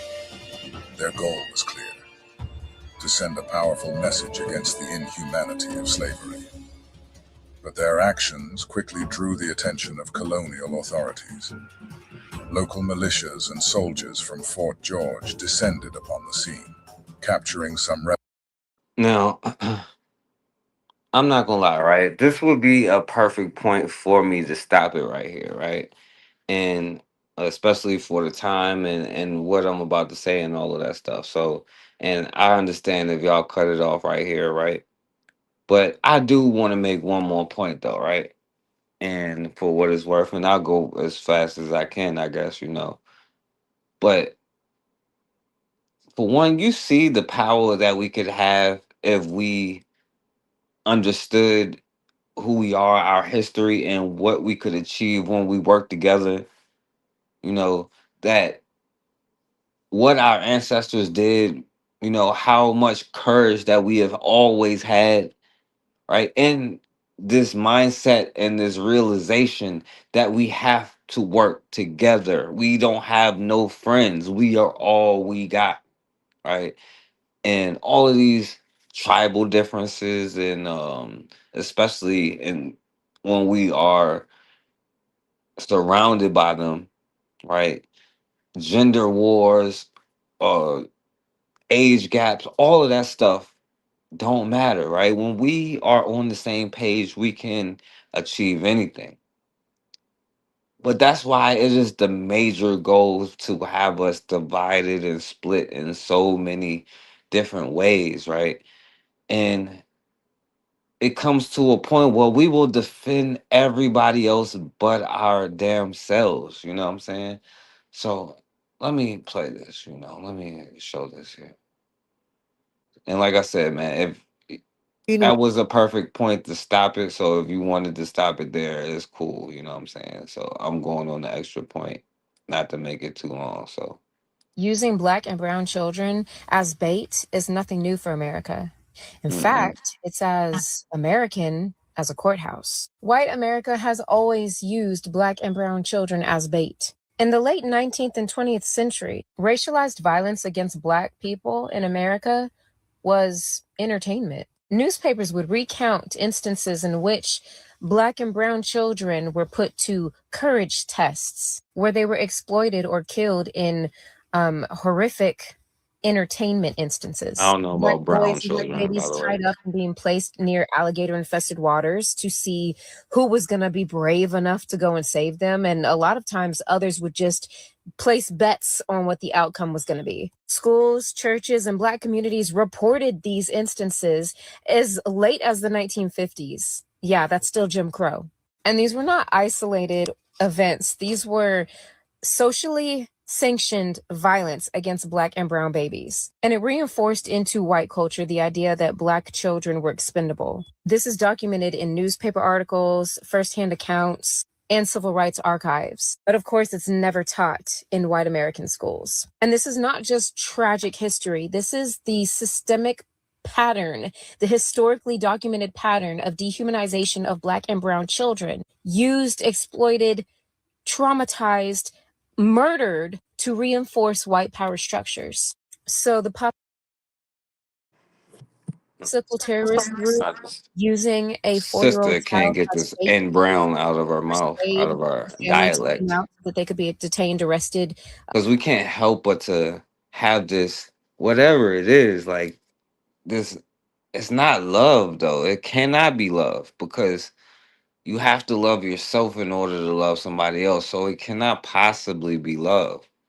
This validation that we're seeking, this somebody to tell us we're right, somebody to like us or something, this approval that we're seeking won't allow her to get this N brown out of her lexicon. Assaulted, whatever might happen, is nothing new to American history. Welcome to Jim Crow 2020. The attention of every parent. Jim Crow 2026, as opposed to Jim Crow 2025 or 2024 or 2021 or 1987 or Legal immigrants. But now that it's happening to everybody else, you already seen the little Latino girl crying, asking for your help. But now that Black they're American. even white on white crime is a thing, by the way. Now they're smoking each other. Now they're smoking each other. And now everybody can realize and see what is going on. This is why I'm like, yo, this had to happen. You know what I'm saying? Like the sister was trying to tell you at the beginning. See, I want to remind you, right? I want to remind you. this is what America is right now, right? This is what's going on in America right now. Right? Everybody gave us the middle finger, and then boom, crash. Right? This is America right now. God damn it! Mhm. I hate you! Now it's our fault. God damn it! Are you okay? And what do we do? Are you hurt? Show concern, care. Hell wrong with you? Is you okay? This is America right now, you know. This is a sign for America, right? They done gave us the middle finger and then they done crashed out, right? And it's like this sister said, this had to happen. You know what I'm saying? I don't mean to The best offend you. thing for us all as a collective people was that Kamala Harris lost. Oh man, I think that they're gonna woke be mad at all me. of us up from a very, very deep slumber. I think the worst thing Not they ever enough, I don't did think. was hijacking that thing. I can't say the words because I'll get violated. The worst thing they ever did. Because it is waking everyone up. It is making everyone realize how bad those people are. It's making It's us some of white supremacy, or is it the system of one or the other? The and sister I of lesser believe two that if evils. we No, would have it's the had system of a white Democratic supremacy. president, I think we still would have been lulled in our sleepiness, in our grind. Wanted to be lulled to sleep, wanted to go to sleep. That's what we wanted. We wanted that comfort. In our And that's consistency, I think we would have still been stuck in the narrative that has been put on us all these centuries. Now you see. Well, I don't think I know, sister, because they got mad at me because I said otherwise. But this had to happen, right? Because now they understand, but it's too late. It's too I late. don't see the It's never over now. save yourself. Let's get into this video.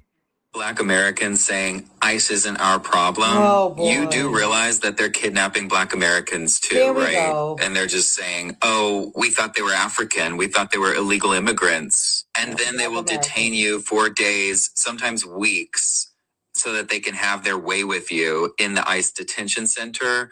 What you mean, the police put you in jail, you know, for crimes you didn't commit? That's called jail, fool. Like, not prison either, right? Because that's a whole nother level right there, right? It's called jail, right? Oh, for the hundreds of years, it was called jail. Now it's detention centers, I guess, for them. While they figure out that you're an American citizen. In fact, that's exactly what happened to this lady right here. She's an American citizen. They detained her for 2 days and kept her in that detention center. And this is what they're doing with so many people. If you're not white, they will target you. We'll see how that ages out if you're not white. We'll see how that ages. If they just have a bad day, they just feel angry or feel extra racist that day, they'll target you, kidnap you, beat you, throw you in the back of a truck, and take you to some random ICE detention center. What you mean, the police will put you in jail? That's what you're talking. That's what you're describing. And she was a U.S. citizen. First of all, that paleface needs to mind his business, okay? He gonna sit up here and say, oh, you know, ICE is not your problem. Why are you don't even go here. What we got going on and how we choose to respond and react to certain things is none of your concern. Why are you even addressing us? You need to be addressing the agents, and you need to be addressing your fellow community, because your community is why we're in this situation that we're in right now, and why law enforcement, government agencies, federal agencies are running amok and don't have to ever answer for their. Yeah, how do you tell the difference between Because all they've of been them? doing it to Black I don't get Americans it. since forever. Because one of them has a suit, one of them has a uniform, one of them has a T-shirt, and that's the difference. The police force was literally slave catchers, and it just transmuted and transformed into the police that we see today. So for y'all to keep saying y'all are gonna be next, we got to keep. I feel like I sound like a broken record, y'all. A broken record We were first. It never stopped happening to us. But y'all didn't give a fuck all because y'all don't care about Black American people. Y'all really don't. If you to sit up here and say Black American people and to show a Somali woman, bitch. Now, I only said that we have no friends for like 10 years, though. You know what I'm saying? And it's like the story says, like when they came for us, you was not there. And when you came for them, they was not there. And now they come for me and nobody's there. So now we not there because we already been seeing the whole history behind it. But now, Show a Somali woman. all of a sudden, everybody gets it. Why would she Right? have them band-aids on? Now, all of a sudden, everybody gets it, I guess, you know. And my brother Anthony is not on here right now, but I'm pretty sure he understands this. Now, I don't know how they do have a new Black Panther because that wouldn't be correct. You know what I'm saying? Even Khalid Muhammad had the new Black Panther Party. You know what I'm saying? Because the Black Panthers was a particular organization that got brought down by multiculturalism, but that's a whole nother topic. You know, got brought down by this exact thing. Will certainly act in self-defense, and we intend to wipe out our aggressor or that particular person or group who attacked us. We intend to wipe his ass out resolutely, wholly, thoroughly, and completely. Now, from here on in it goes. You white people stood out here for a long time. Many of you didn't agitate, but we had a Nazi over here agitating Brother Curtis Baker here. He started agitating Brother Curtis Baker, interrupting and calling the brother niggas. He started messing around with the Panthers like that and snatching on us. I'm sorry. He getting his ass kicked. You want to live every day? Don't attack us. You attack us? I'm sorry. That's all it goes. Hello. Yeah, every day. But then you have like, I don't know, people or persons or definitely some mulatto energy here, right? Because I did say we're gonna skip over the mulatto thing, but we got to see how mulattoes play a role throughout history here. You know what I'm saying? Because John Henry Clark said he write the book. I got no problem doing it. I'm cool with it. I've seen it firsthand myself. Anyway. We're standing for people that aren't us, and Black Panthers only stand for Black people. That is a lie. Huey P. Newton said that we are internationalists and we stand with all oppressed people, no matter. Yeah, when have Black people only stood for Black people? When does that ever happen? My goodness. No matter what color they are. He might be right about that. Black Panther Party that said that.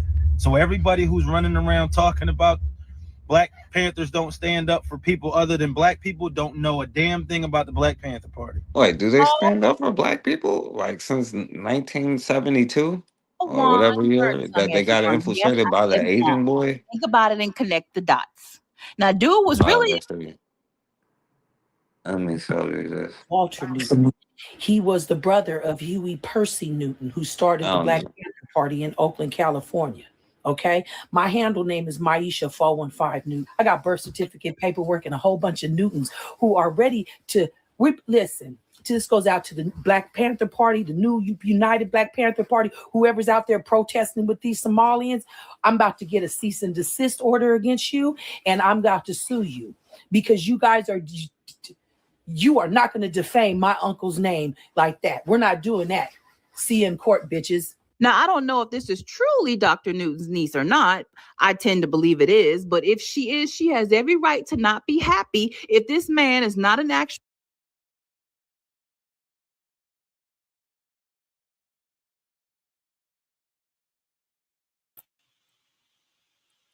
Oh, damn, I was on mute. Yeah, the role of the bastard throughout history.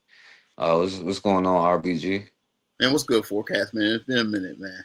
I want to jump in at that point because it's like, and again with this dude, this Birdsong dude. Okay, this dude, right? All right, you know he I heard he got papers on him about being that offender. You know what I'm saying? I don't know if you read anything about that. Being a fucking sex offender. Yeah, for real. I'll be keeping up on this. See, that dude jumped up out of nowhere, trying to defend, all in with the BLM and just defend the rainbow, all just running interference for you know what I'm saying, for non-black causes, basically. And so like, yeah, go ahead and play this, because like after you play this, I want to talk about that. All right, I got you. Actual All right, I'll members play it. and using what her uncle built to fuel his own agenda. And one more from another who stated he's currently actually a Black Panther Party member. General Mike Payne, national leader of the original Black Panther Party here. We have received. Now, I want to point out, because he keeps saying the original Black Panther Party, which maybe he do for trademark reasons, because he can't say the Black Panther Party or the new Black Panther Party or blah, blah, blah, you know, because the Black Panther Party got demolished by the FBI and the informants, and mostly because of their welcoming everybody attitude, let's be real, you know, which allowed them to get infiltrated even easier. Then, because we already know it's hard with just black people, we just seen the coons and stuff, you know. But no, I'm just saying. Notice he keeps saying the original Black Panther Party, you know, which gives you the idea that it's the original. But it sounds like he's saying it as a trademark kind of thing. See many emails from people asking, "What is our official stance on the ICE situation?" I need you all to listen. My brother Bakari, what up, my brother? What I'm telling you. We, the original Black Panther Party, in good conscience, cannot risk life and limb of our people for groups of people who have not risked life and limb for us. Just because we have a common enemy, that does not equate to us having a common problem. If this was so, now listen to me. If we had a common problem and enemy, where were the immigrants, or even the Black immigrants as a whole, when Breonna Taylor, Tyree Nichols, Trayvon Martin, Rollin Hill, Ahmaud Arbery, Eric Garner, Michael Brown, where were you at when our people are murdered in the streets, slaughtered in cold blood by an agency that now hunts you? But now that injustice has touched your door, we have something in common. The Black agenda must come first. We are still working on in-house unification. We cannot afford to divide our ranks to help individuals who have not been reciprocatory. Black citizens, we are not the target. Sure, like anything else, a few Black citizens get stopped, hassled, and ID'd. That's been happening to us for 400 plus years. The difference now is we aren't who they're looking for. All right, I'll stop it there. What you want to say, my brother, about the original Black Panther Party and whatever that other dude is? I mean, just naturally, just, you know, because I just backstory, like this, whoever this dude is, apparently he was, I guess, out west in California. I guess he was in the Bloods or whatever, and then for whatever reason he is a part of this group. You know what I'm saying? If he's a paid one, I wouldn't put it past it, because like there's nothing about it. That video where they were whoever edited or whatever, and he kind of came back because he had a video about the fact that people were talking about the video where he was like did the safe line jingle, and like I know that, you know, there's no reason for Black people, for whatever it is, to be put on a profile with this whole ICE situation. There's just no reason for it. You know, like the brother was saying, you know what I'm saying? It you know what I'm saying? Harassment happens. ICE, it is what it is. It's like, for me, I know what it is. It's just like, you can't have this dude come out, jump out, all of a sudden trying to like get us to do, and like he's trying to say, like, how would I say it? I don't know. There's a lot going on with this, with basically copycats, like you're trying to say, with these copycat Black Panthers. Because it's like, to me, there's only two Black Panther parties. It's the old one and the one that Khaled had. Everything else, I don't know. I don't know anything about any of that other. You know what I'm saying? I don't know nothing about that other. So he clearly is another one. He's come across as put on by someone. And like I said, he got papers. I had saw something where he got papers on him. So like, I don't know if that's still legit, that, you know what I'm saying, he grimy. But I wouldn't listen to him for anything because like it just doesn't seem it. There's no reason for everything else going on with black people. Putting the focus on what's going on, it's just not as smart as like I said. What brother's saying is like it's not for us as black people to like go headlong into this whole ICE situation the way it is. Now I know black people's getting caught up by ICE. I see it. You know what I'm saying? Like everything being everything. Like if the rules is you ain't supposed to be in a place, like I mean, and you get caught up. I mean, it goes back to like kind of why in a way like why I understand why you would want to come to America for opportunity. You know what I'm saying? But you really come into the belly of the beast, and it's like when that belly starts to rumble. And it pukes you out. I mean, it is what it is. It's one of those things. It's a real hard situation for black people here. It's like I get it, and I know that it could go and turn into something. So you gotta keep your eye on ICE. Like a lot of the masks, like they don't need no masks. They don't need any of that. You know what I'm saying? It's black people in ICE. You know what I'm saying? It's like it's just like as far as like trying to like, I'm not gonna get in the way of ICE. I'm just not doing it. That's really all I got to say on that. I mean, like, it's something, you know what I'm saying? Just keep your eye on them. Just pay attention. And, you know what I'm saying? As long as shit don't get too egregious, you know what I'm saying? Just keep paying attention, keep taking notes. That's all I can say. I would just agree with what the brother had just said immediately before while I was speaking. That's all. You know what I'm saying? In Birdsong, he garbage. Yeah, definitely, yo. Yo, what's going on, my brother Bukar? What's going on? Can you hear me? Yo, Peace. you RBG for hear me? You say talk for a minute. You kind of go in and out. The area that I'm in. So I'll be back in about 2 or 3 minutes unless you say you can hear me. Oh well, yeah, I don't know if you y'all got clear. understand me or not. You got clear at the end. I ain't hear the first part, but then when you say I can, you clear now. I'm clear now. Yeah, you clear now. Yeah. I want to talk. This is something I said I ain't been on in a while, but I'm gonna do something on that Black Panther thing. What they say, and I hear people going at the one guy who said what black people need to do is get your guns and be out. I don't know if you played him or not. I just saw you was live. I don't know if you played that one or not. You know who I'm talking about? Did you play that one? Nah, I don't know that one.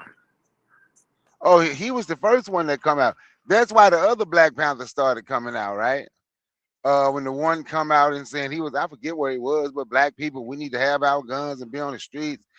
Oh yeah. Said, I did play that Jones just now. Yeah. I got you. Yeah. Talking about some supporting the immigrants. I'm going to tell you now, he's more Black Panther than the Black Panthers that say they are against the immigrants. If people are truly honest about who they call the original Black Panther Party out of California, they were for everybody. They would have been out there right now against ICE. They were for everybody. Fred Hampton, what they used to say, black power for black people, white power for white people, yellow power for yellow people, brown power for brown people, then all power to all people, power to the people. They were for everybody. They were not a black group, not those ones from California. No, they were not. It was called the Black Panthers. They had Asian Panthers. They had white Panthers, Scottish Panthers, Jewish Panthers. They were not just a black group. Hey, Bakari, real quick. How did Huey P. Newton get caught up? Real quick.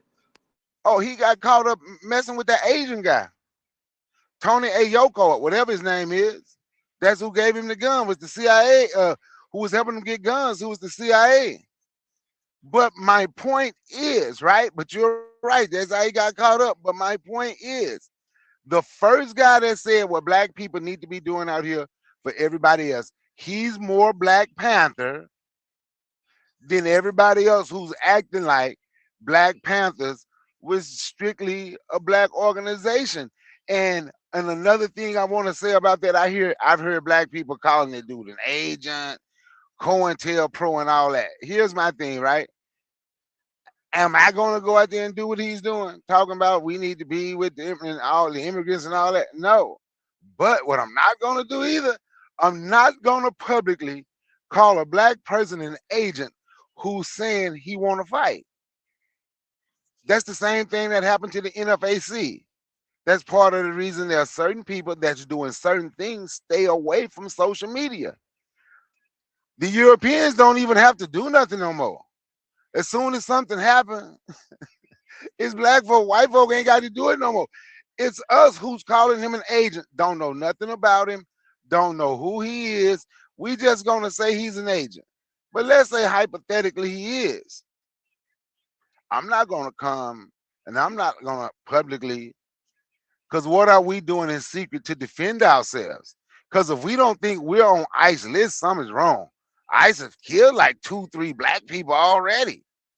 ICE just detained 2 African-American kids the other day. ICE just threw a flashbang grenade on the black woman's car with her kids in it. ICE just sprayed tear gas in a black woman's car who wasn't even protesting, and they had to resuscitate her 1-year-old child because the tear gas almost killed him. I ain't saying go out there and fight for an immigrant, but if you don't think you're on ICE list, something is wrong. Because we are there, and while we are focusing on which black person is the agent, which black people is doing something in private, being prepared to take care of ourselves. Because I'm gonna be honest, I ain't living my life scared to go outside, scared what ICE might do, scared what somebody might do. I'm not living my life like that. And I'm glad I got me some friends who feel like I feel, who don't want to live their life like that. I hear the mic. Yeah, and I'll say this, Bakari, and I knew you would agree about, and the point about the Black Panthers was this power to all the people nonsense that black people tend to generally do, you know what I'm saying? And that was the point, right? And for me, not specifically, I didn't say that he was an agent or not. I don't know whether he's an agent or not, but my point of contention for one is that you are, number one, using probably the name, like, which probably isn't right, you know what I'm saying, for one. And for two, it's just like you come out and we know what he's saying, right? Because when we talking about this, you know what we used to call, we called them the police, my brother. Like, that's the same thing as like, yo, when they get behind you or whatever. Like, we've been dealing with this our whole lives, and we know that I don't support ICE or whatever, but what I'm not going to do is get out there for no Mexican or no other people, but for any black person like the brother who we was talking about, because they're not talking about the brother. They're talking about the white girl specifically, because he named that white girl. And it's not a problem, and he don't show up until a white girl gets smoked. You know what I'm saying? And that's the number one issue. You don't see monks walking until now, right? It didn't matter when we was getting smoked, right? Now, I feel the same way, just like the young sister who's still probably in jail because she defended herself from that little white girl who tried to beat her up. You know what I'm saying? What are we going to do about it? We don't do anything about it. You know what I'm saying? And it is what it is, because listen, this has to happen because now everybody is catching the same thing that we're catching, and we're never going to be scared to go outside and do the things that we were supposed to be doing. That was the point of all of us coming on here saying this whole time, to be prepared for whatever is about to come.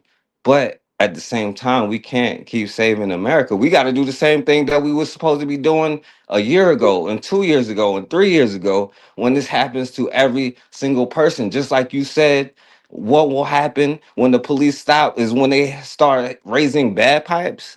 Isn't that what you said before? That's the point, is like, it ain't gonna stop until that happens, you know what I'm saying? But am I gonna do it for a little Gonzalez? Like, no. But when it happens to a black person, just like when it happens all the time because I could get stopped by the regular police, right? Not even the ICE, you know what I'm saying? But now that a white boy got killed, now everybody's scared all of a sudden, you know what I'm saying? Now everybody all of a sudden is woke. So quote unquote, you know what I'm saying? But I'll let you want to say something, RBG? And then Bakari.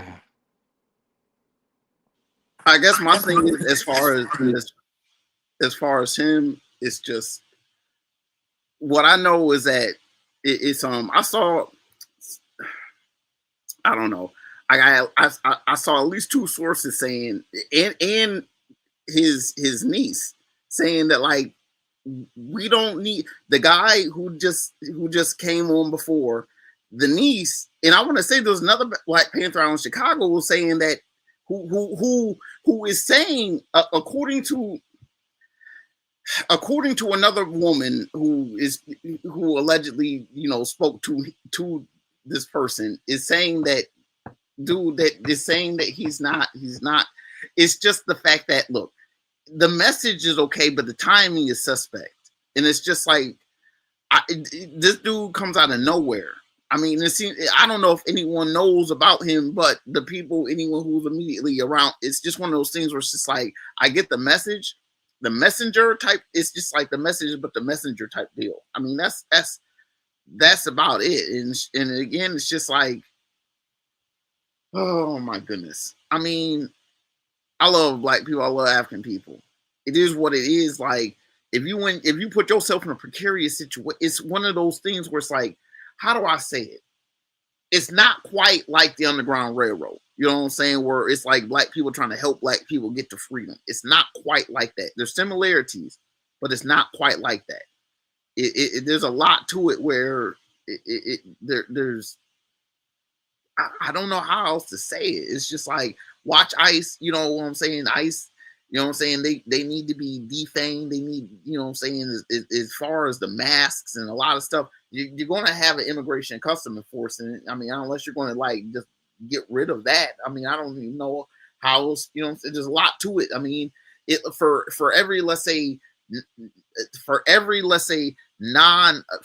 African immigrant in this country, there's like, I don't know, maybe 20 non-African, non-Black immigrants from like Europe and Mexico and America and Asia and all that. So it's like, it's one of those things for just random people coming in. It's just like, am I on? It's just like, I'm not with it. And so it's one of those things. It's like, okay, they doing that. And it's just like neutral, but pay attention to everything. You know what I'm saying? I get it. So I don't like any kind of over aggression on you know what I'm saying, over abuse of power. I'm not with any of that. You got to have precision and finesse with power. You can have finesse with power. That's something these white people don't know about, having finesse with power. I will say that. I just again, that's it.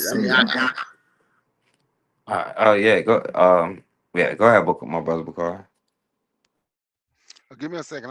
I heard what he said, but you go ahead and I'll let you know when I can speak. I can't speak right now. All right. Well, and the thing about that, right? And because Bakari is right on that point, right? It's not even the messenger or the message itself is correct, because Bakari is right. That was the message, this rainbow coalition that Black people seem to have all the time, right? You know, is that we gotta have like, friends and stand up for everybody else. And that's my problem with him. You know what I'm saying? That's my main problem with him. And let's be real, you know what I'm saying? Like, the boy looks a little bit mulatto here. I ain't gonna go to that point right there because I don't know. But I don't know if he an Asian or not. It do seem suspect. But my point is, like, that's how Huey P. Newton got jammed up in the first place. That's why it isn't no Black Panther Party. Like, this idea seems good, you know what I'm saying? Like, where we try to uplift everybody or whatever, you know what I'm saying? But you cannot do that, you know what I'm saying? If you uplift everybody else, that means they're standing on your shoulders always, you know what I'm saying? And they will always use you as a lift up. And just like he said, it was the Asian dude who was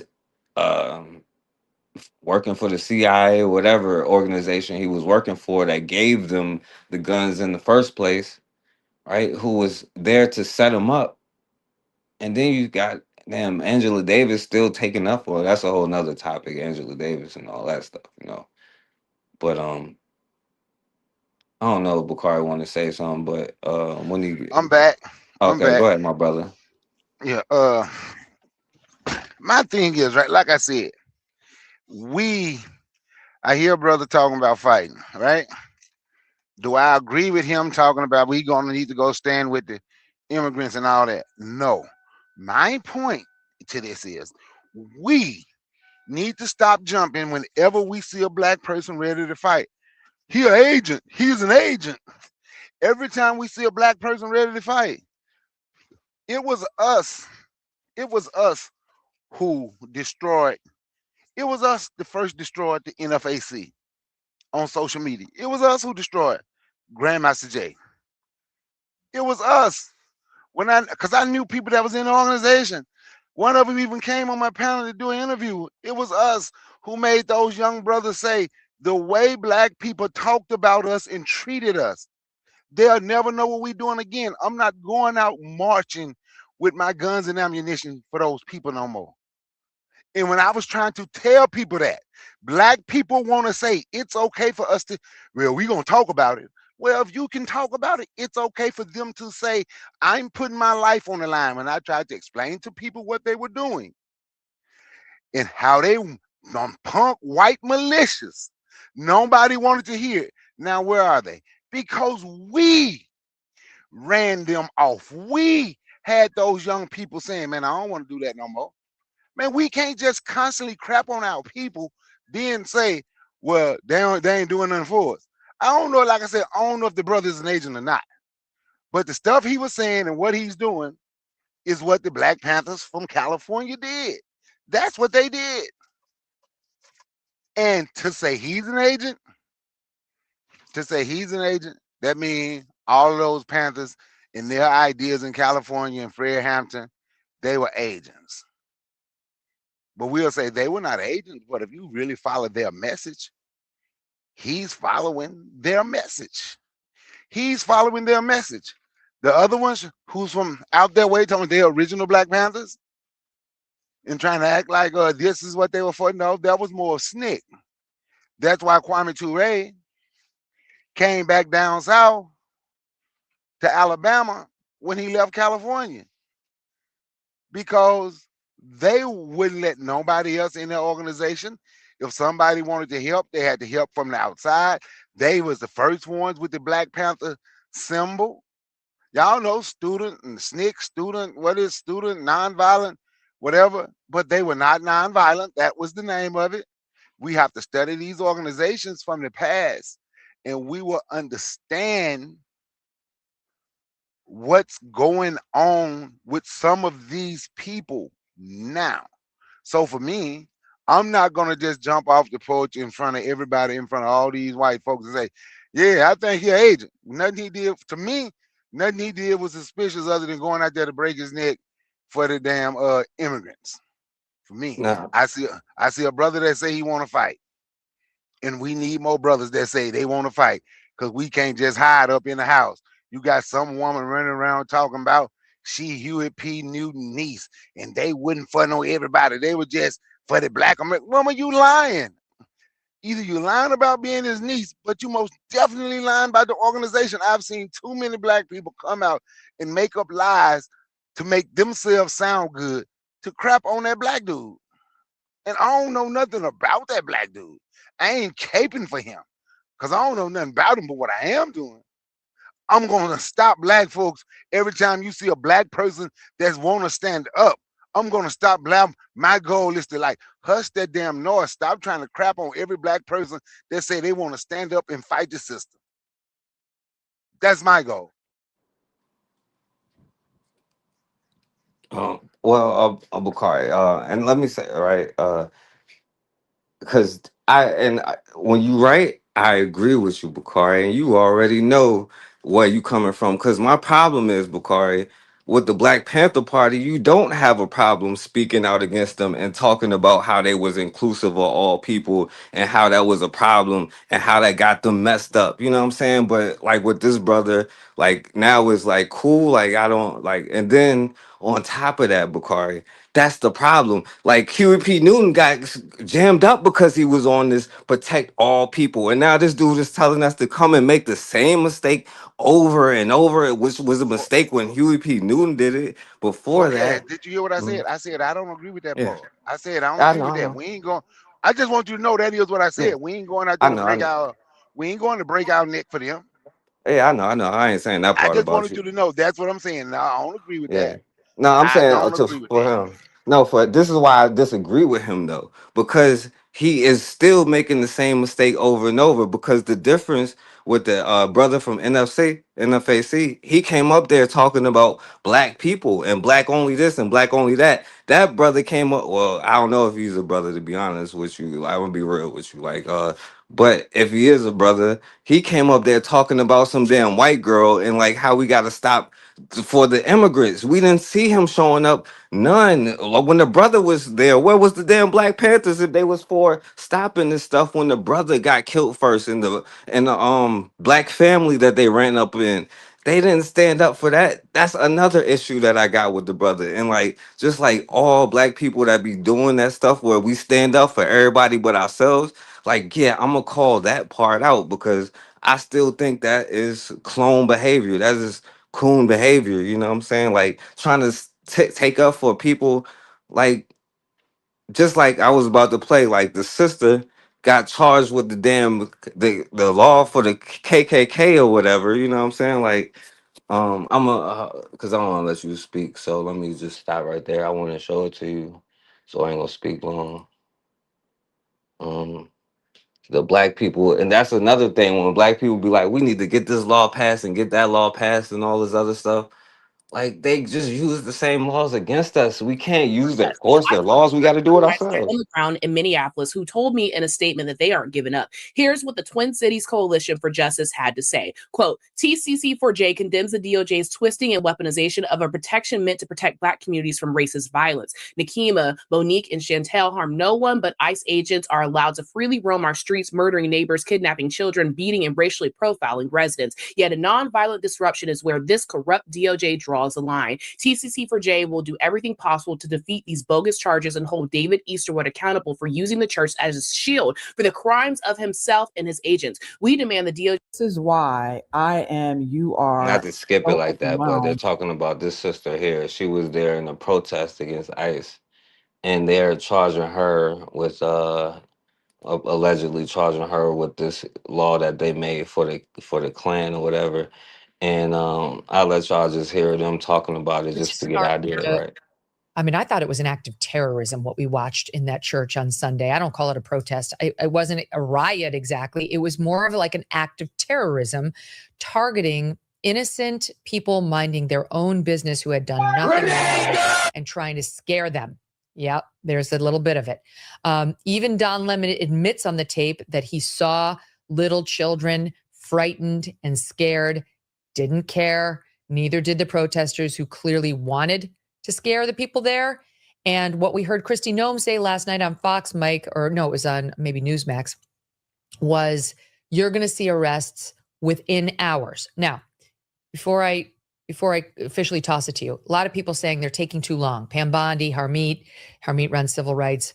Pam Bondi is, of course, the overall AG. It's taking too long. But when you're in federal court, when you're the DOJ, an ACLU. Right, so they charging these black people with the Klan Act, you know what I'm saying, basically. But go ahead, Bakari. Yeah, I know some folks are being charged with. Don Lemon was being charged with the Klan Act. It's crazy. So in those are the ways that they're gonna attack us, right? Because I think they'll realize black people staying in the house. I ain't gonna even say black people don't want no smoke. That ain't how I'm gonna say it right now. But black people staying in the house. So what they'll do what they did, like they're gonna do stuff like that. What they doing to Don Lemon, in them. they're gonna erase all your black history. Look what they just did in Philly. We're gonna take all of it down.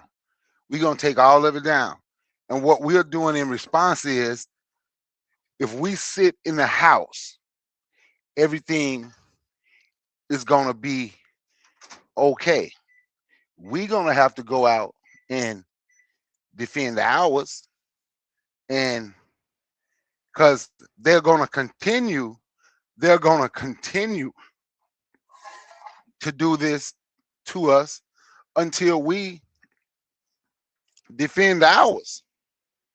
They letting you know how they they let you know how they feel before they ever won. You were under attack before they ever won. So the things they said they wanted to do, they are implementing them. And what we're gonna have to do, that's some bullshit.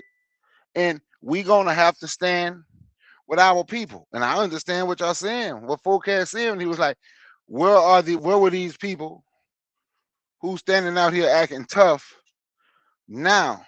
Where were they when they were doing this to our people? And that's a great question. Where were they? Now I'll say, where are we? Why are they doing this to our people? And this is what the lack of organization, something I've been trying to do. There's been a few people that say they want. I know Forecast was one of them. Koku. When we try to organize a place where we can meet up in person, try to organize a meet and greet in person, so we can literally try to organize to be able to take care of ourselves. But people didn't want to do it. The revolution, I guess, is on social media. And now look at the position that we're in.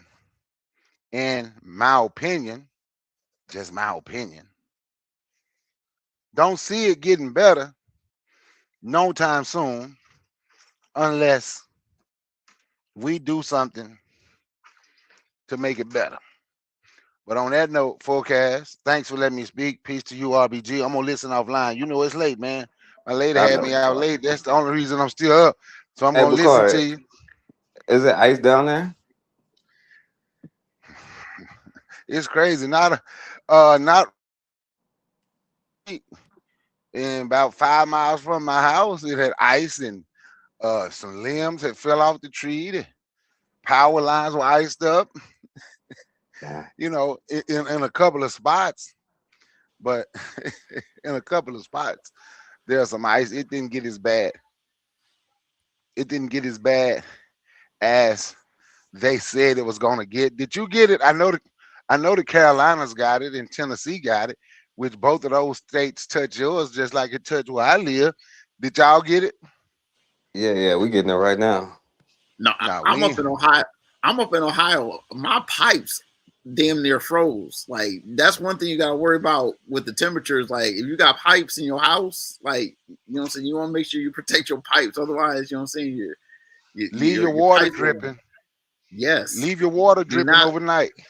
You don't want no plumber. You keep it running. Keep a heater near those pipes. You know what I'm saying. If they're not insulated, you gotta get them insulated. If you're not, you're gonna make sure, you know what I'm saying, the drafts are good. Like, that's wild. I will say that because and keep them running so it don't so they don't freeze. But I'm gonna listen offline, man.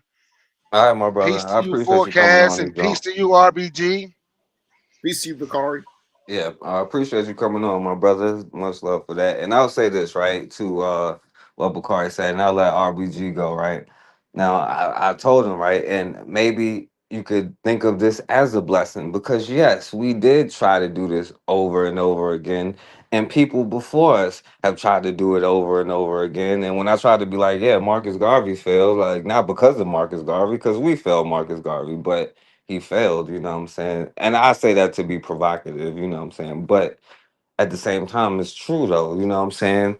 Because until they get to the thing, like, yeah, the revolution is online, But now that Trump is in office, now everybody's scared. You know, and another reason why I got a problem, like a friend of mine keep talking about these damn monks, and now the monks is out, but the monks ain't been there. You know what I'm saying? But anyway, like the problem is we've been saying, well, you should be in black schools anyway. You should be in this and that and anyway. You know, of course they're gonna get rid of Black history. As far as I'm concerned, they ain't teaching no damn Black history when I was there. I'm wondering, you know, when it happened. You know, and that's my thing. You know what I'm saying? That's my only point with that is just that, like, of course that like slavery wasn't enough to make Black people not want to be around them. What makes you think that this maybe Trump is the answer that makes Black people finally, but we don't want to be not around them. We want to protect everybody but ourselves. But listen, it has to happen in order for it to get off of online and into reality, right? So that we can get out of the situation that we in, so we can realize like they're taking away Black history. Let's put our own money in our own schools and be able to protect it, because one thing that Europeans is always going to do, I don't care if they round us up and ship us off to Africa, by 2027 they're gonna be trying to invade Africa to kidnap us again. You know what I'm saying? So no matter what happens, we gotta be prepared to defend it. But anyway, you want to say something, RBG? I mean, it's just as far as just Black people, it's like you. I'm gonna say this about what's going on in Minneapolis. That, you know what I'm saying. Naturally, once I saw BLM got involved after the woman got shot, I knew the fix was in. The fix was in. It was over. Like, I knew that, like, it just was not it, because it's BLM, and you know it's BLM. So it's like, you know, I knew, you know, just reading what I'm reading, I just see the dominoes fall, and it's like Minneapolis is not like, it's not the South. Minneapolis is not like a citadel of Blackness. You know what I'm saying? This Black culture don't emanate necessarily from Minneapolis and Minnesota and that whole area. So like, yo, that's a long trek to be like interested in all that. And it's like with the media, like the echo chamber, it's just like, it's about recognizing and feel like, man, it's not even that big of a deal, for real, for real. That's just me. And so like, I see these people and I just see people, it's just like, yo, like, he talking about, he said we need to escort and make sure the immigrants are safe. Like, I mean, look, I gotta make sure my family's safe. I gotta make sure my partners is good. It's like, in the immediacy, I'm not gonna go out of my way for any particular people. I'm like, ooh, these people who just got here, I'm just gonna like, you see what I'm getting at? What if they don't want your help? What if they want to just be discreet? You know what I'm saying? It's just like, so it's like, it turns into, well, if they make a whole bunch of noise, I gotta be their guard dogs. What if my people make a whole bunch of noise? I should be my own people guard dog. That's what I'm getting at. I mean, and it's just, I mean, it's, you know, the characteristics of, you know what I'm saying? To me, I see it, and it's just like, oh my goodness. I see too many people saying it's just like, yo, it's not even worth it. I mean, ICE, the whole ICE thing, I mean, I can sit here and state all day my opinions on ICE. It's just like, you know what I'm saying? It's just like, but the off-duty ICE officer who shot the Black man in Los Angeles on New Year's day. Now, last I checked, you know, shooting off fireworks, shooting off your guns, you know what I'm saying? Just that happens wherever. You know what I'm saying? Countries on this earth, you know what I'm saying, who recognize, you know what I'm saying, celebration, they New Year and all that. You know, people do pop off some, you know what I'm saying? And so Captain Save 'em, Captain Investigation, Captain with the badge, you know what I'm saying, turns it into more than what it had to be. And I mean, I could go on. It's just like, you know, I hate to hate. I don't even want to like say like, well, you should have known better, because people do that. People do that. Black, white, you know what I'm saying? Asian, Arab, they do fire off their guns, you know, when they celebrate. It do happen. It's LA. It's a big city. I'm sure it's not the first time that it's happened. Clearly, it's not the first time it's happened. And just, you know what I'm saying? It just, I don't know. It's just like, if I'm in that situation, like, am I necessarily going to be like, no, it's not what I'm going to do. I'm not going to go and I'm going to ask someone, what do they think about that? I'm not going to go in and be Captain Investigator. That's the whole point. You know what I'm saying? It's New Year's. It's like, it turns, I was talking to another person about, like, you know about like waves and frequencies, how you have like crests and like troughs. If you know about like wave functions and like how like in quantumness, like you have wave and particles, and like when an observer sees something, the wave function collapses. The idea of a wave is that it's at your you know, at the top, let's say that's the best. It's like, you know, when what's his name, the boxer who not the one in Nigeria, but the one in who was out in Omaha. He had won the fight, and he was a champion. And then like just that night, like he got pulled over because he was speeding or whatever, you know what I'm saying, just moving a little fast or whatever, probably trying to get home or get from point A to point B. Now, do you see the brother as the champion, as the one who done overcame, or do you see him as the dude who's out there speeding and being all reckless potentially, you know what I'm saying, with no sense about? It's one of those things. It's like, it's subjective to how fast he was, you know what I'm saying? It's one of those things. It's just like, maybe you're just trying to get home, right? You know what I'm saying? Like, you're trying to get home. You know what I'm saying? It doesn't have to be a big deal.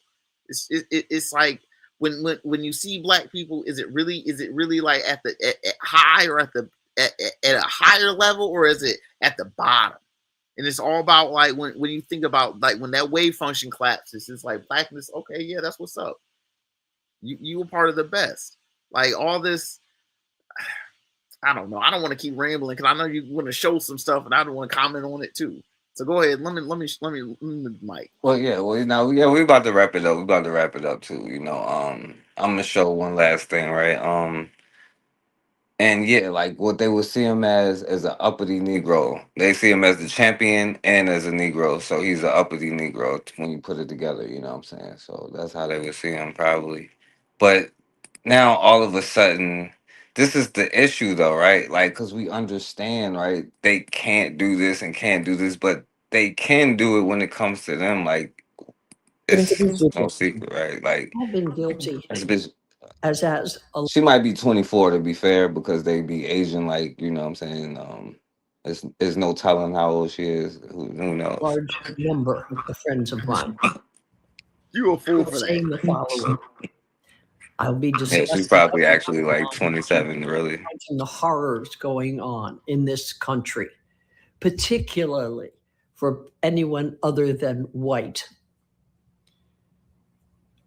And we'll be talking about it. And then one or the other of us would say, well, you know, I just can't. I've stopped watching the news, or I can only take it for a little bit, and then I just have to turn it off because I can't abide this. And See, I now will white, be there with a white them. boy got shot. Now they scared. There's only so much you can take. I mean, after all, They ramble. They speak like I Neanderthals. You woke know? up at some point and recognized we only have the luxury of saying, I'm just going to turn this off and not look because we're white. That's it. That's We it. are white. So we have that luxury of averting our eyes, of closing our eyes, of taking a But now break. they don't, do they? Man, she just rambling. One Who step cares? Like, it take her too long to get to the point. So, just to wrap it up real quick, I'm gonna show you these last ones, because this is another one. When I was, especially like the good one, y'all don't even know how many of these like that I don't show. And I'd be like, yo, the good white ones, especially this girl here, you know what I'm saying? Because they used to love this girl Fascism here. is a specific ideology. So when Jake and I got And into that now, debate about whether or not Trump is fascist leading up to the and now election, she I just damn, now it's like freezing up. All right, my bad, y'all.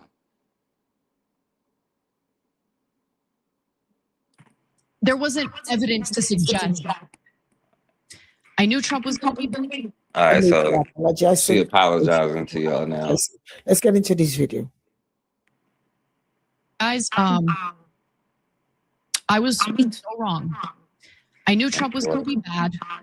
I didn't like, just because, when I hear the word fascist, I think of, fascism is a specific ideology. So when Now listen to Jane Brown here, right? This is Jane Brown, because years ago she was a good one years ago, and then she started letting her white girl side come out, but now she realizes she I got apologizes. into that debate about whether or not Trump is fascist leading up to the election. There wasn't evidence to suggest that he has or believes in a fascist ideology. But what's being carried out right now on the streets of Minnesota, watching these videos of pregnant women, like there's a video, we're going to get to it later in the show today. There's Pregnant woman gets a dragged video, out of her one car. She singular. wasn't part of any of the anti-ICE demonstrations. She was just trying to get. Now the the last 80 years or 100 years ago, 80 years ago, black woman stomach cut out. We had 80 years to march for that. We had 80 years to be upset about babies getting cut out of people's stomach. All right, but now we're upset. I will say, driving. Just keep in mind the whole sequence of events to a lot of this, because it goes back to the whole Somali. You know what I'm saying? They trying to go after the Somalians again. Classic black people aren't really in Minnesota, but for whatever reason, Somalians have found a home in Minnesota. It is what it is, right? So like they trying to go after, dig at people's there, and like they was going after the fraud, they were going after the child care. And I'm gonna say this. Did you remember when they like broke into one of the child care centers and like broke the glass, and like, did you remember that? Not really. I ain't even been paying attention to it for Okay. But I guess in one case, one of the Somali daycare centers got broken into, and they was trying to like pick apart fraud. Come to find out, the whole leader of all this is a white woman. I just found this out today. The woman's in jail, and she trying to deny everything about it, but like everything ran through her. I mean, it's a whole. They had her in court in like 2000, I don't know, years ago. But like a lot of this was supposedly the Somali fraud. All of this coming from the white woman, because like she got all the connection from the government anyways. But long story short, RBG, what do I say? Who is the most dangerous species in the universe? But we'd be surprised, For real.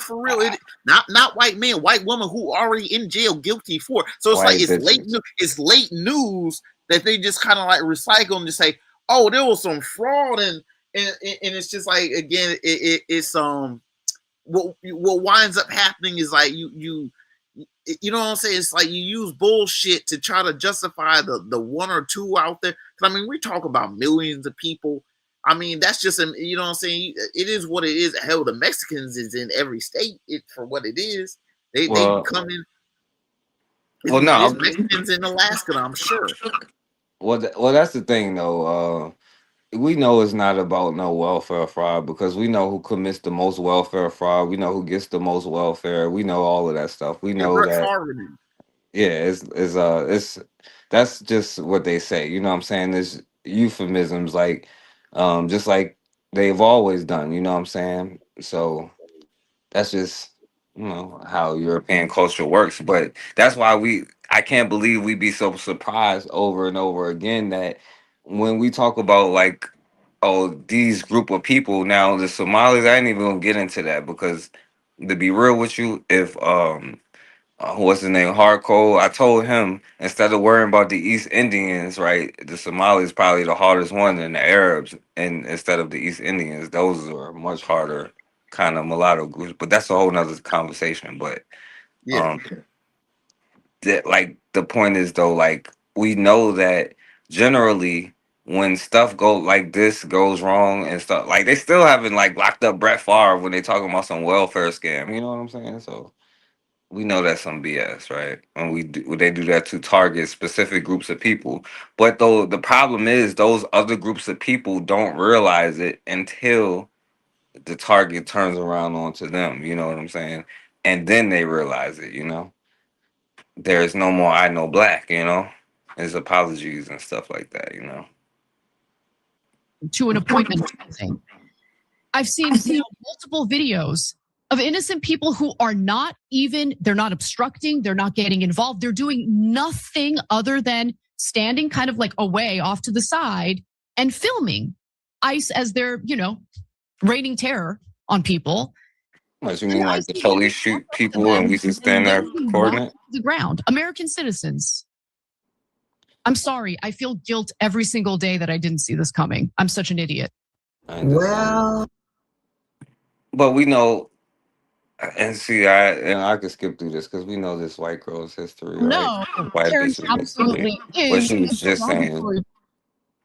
And expressed that they didn't like that some of their white colleagues saw Karen as a derogatory term. But as we all know, Karen absolutely is a derogatory term. Are we really gonna pretend like it's not?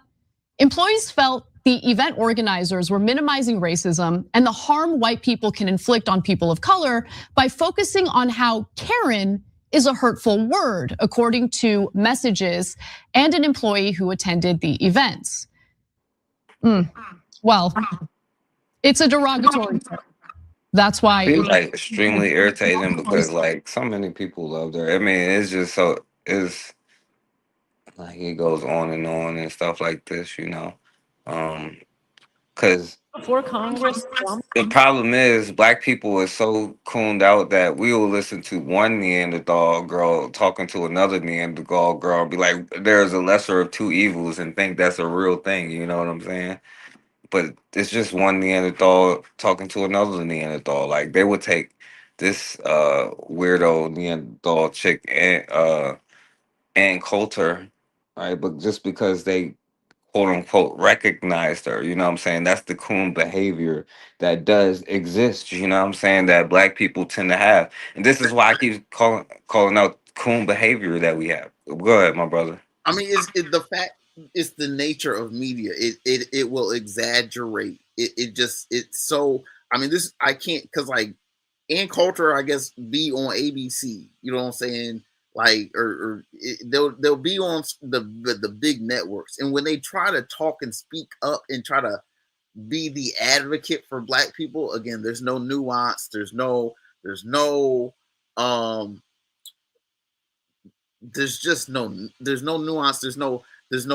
granularness to their speech. They'll try to use vernacular that we may use to try to make a point, but it always comes across, their tone and tenor doesn't match. Just everything about the semantics about how, like in Ann Coulter, and even I mean, it's like the Young Turks. I can't do it with Anna because I know it. It's like I can't do it. It's just like the whole like I get it, but it's like I just can't do it. I know, man, I can't do it. It's like I don't see the advocacy. It's like if they're not talking about basically the money, because like what white women, if they got the power, they got the purse. So it's like if y'all not really talking about, if these white women ain't really talking about like you're like y'all really need to talk about it with the plan to action, like the whole scheme on it, and like have a cartoon on it and like animate it and like make that shit like just like have a whole industry about like like we gonna talk about making sure black people get this money today, tomorrow, the next day. And y'all gonna know about it. It's gonna be a whole industry about it. If these white women ain't on that level, then I mean, what are we talking about? Yeah. That's what you know. Yeah. All right. Let me get through these last Testimony before Congress from LA communities where black witnesses were going in saying, my kid applied to the local McDonald's. They wouldn't hire him because he didn't speak Spanish. It is mostly black communities that are being overwhelmed with illegal immigrants. In a free market, of course, there will be competition for certain jobs, right? And so the most skilled worker is likely to get that position. Being bilingual is a skill. You're able to communicate. And I get it. If you're not bilingual, it makes you uncomfortable. You're not as competitive. But guess what? You know, we live in a country where you have all the resources at your fingertips. You can learn a language for free online. And so enough with this victimhood. So basically, you better learn si senor. You know what I'm saying? Not just yes, sir. You got to learn how to say it in multiple languages. And the whole point of this whole debate thing here is this brother sitting in the middle, right? What are you doing here? It's a brother's dream, you know what I'm saying? And that's the problem, you know what I'm saying? They're even discussing it, and there's a brother even there. Why are you in a Neanderthal cave? You know what I'm saying? I don't want to deal. I don't really care about what she had to say. Let me see if I had something to say about this. All right, let me see. Recall that I did. Do you think that white people should pay reparations? I've never said that, sir. Never yes, said you that. did. You said it in January of 2020. You tweeted, "Yes, the North. Yes, all of us. Yes, America. Yes, our original collective sin. I was and just bullshit. Yes, reparations. Yes." Her answer was like, "Oh, I was just bullshitting." I'm gonna make a point though, real quick. Go ahead, bro. Go Because ahead. like the thing is, it's like people like this is the thing when we talk about immigration, right? See, we don't want to talk about the white side. You got a lot of white people in this country who, and even Anna herself will say, people say, you know what I'm saying? People come from like out there in some other countries. You know what I'm saying? They, you know what I'm saying? They first generation. The things with black people, African Americans, who are of the descendants of freedmen. Okay, the nature of this country and the dynamics of the slave trade just implies that we were here in large part. We can claim a root. We can claim someone who came off a boat and who had descendants since then from easily 200 years, from easily 1826, easily, and I would go so far to say, you know, in the early 1700s, just on the strength. Then you have these white folk who, and we can talk about the whole like Ellis Island. No, I'm talking about white folks who fresh. You know what I'm saying? And so a lot of these white folks who's fresh, Mom Dami, god damn it.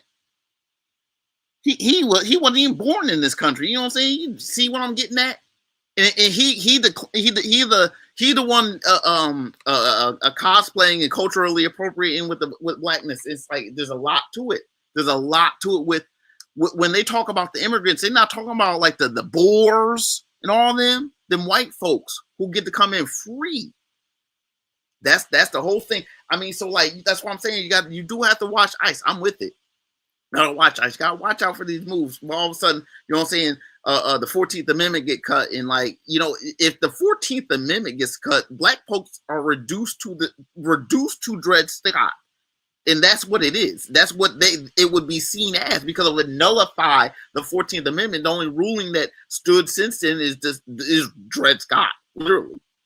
You know what I'm saying? It would be three. That's the ugliness of it. You know what I'm saying? Even though it's on paper, people wouldn't act in a certain way. You know what I'm saying? So like, that's what I'm getting at.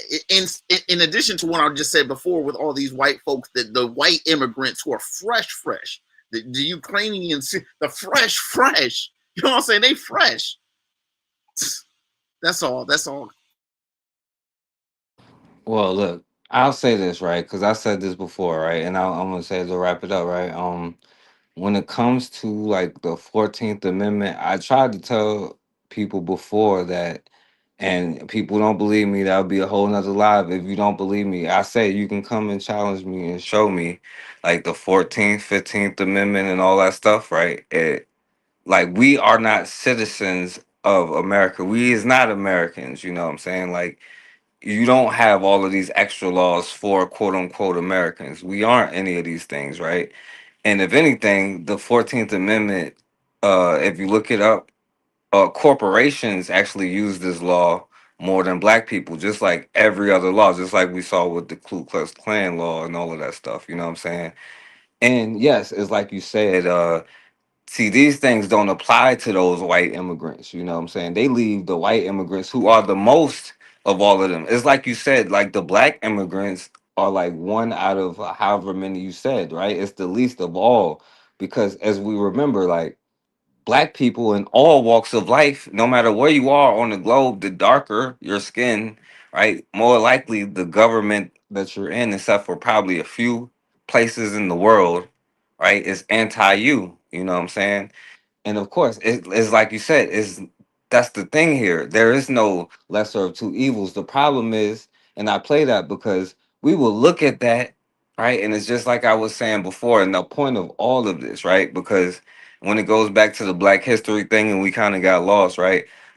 When we start having revolutions, when we realized that we had no other choice, right? And we realized that teaming up with any other group ain't gonna work, and we start having revolutions for ourselves. Not only was it the black people that was selling us out and all of this stuff, right, but a lot of black people were able to accomplish things. We were more successful than we think fighting back, and people don't realize that. You know what I'm saying?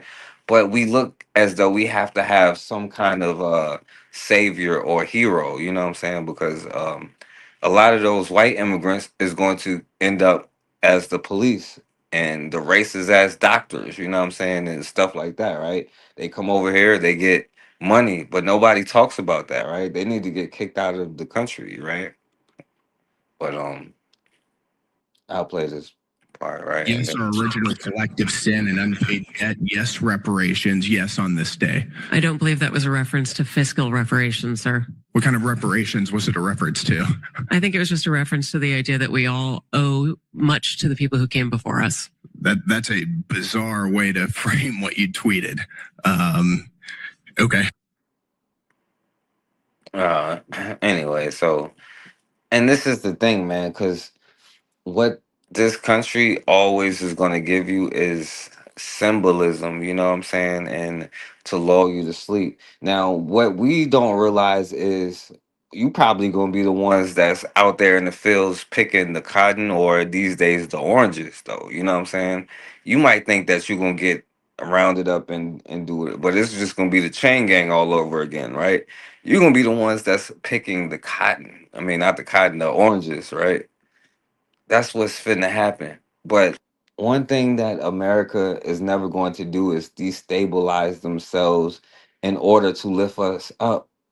And the only way that we're going to get lifted up is for us to lift ourselves up, because nobody else is going to come and save us.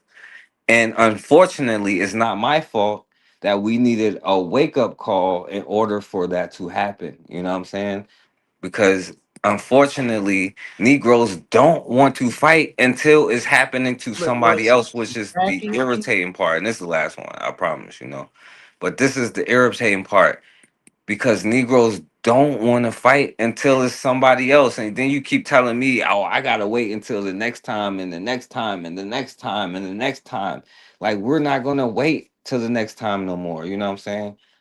And at the end of the day, if it's happening to black people, then what are we going to do?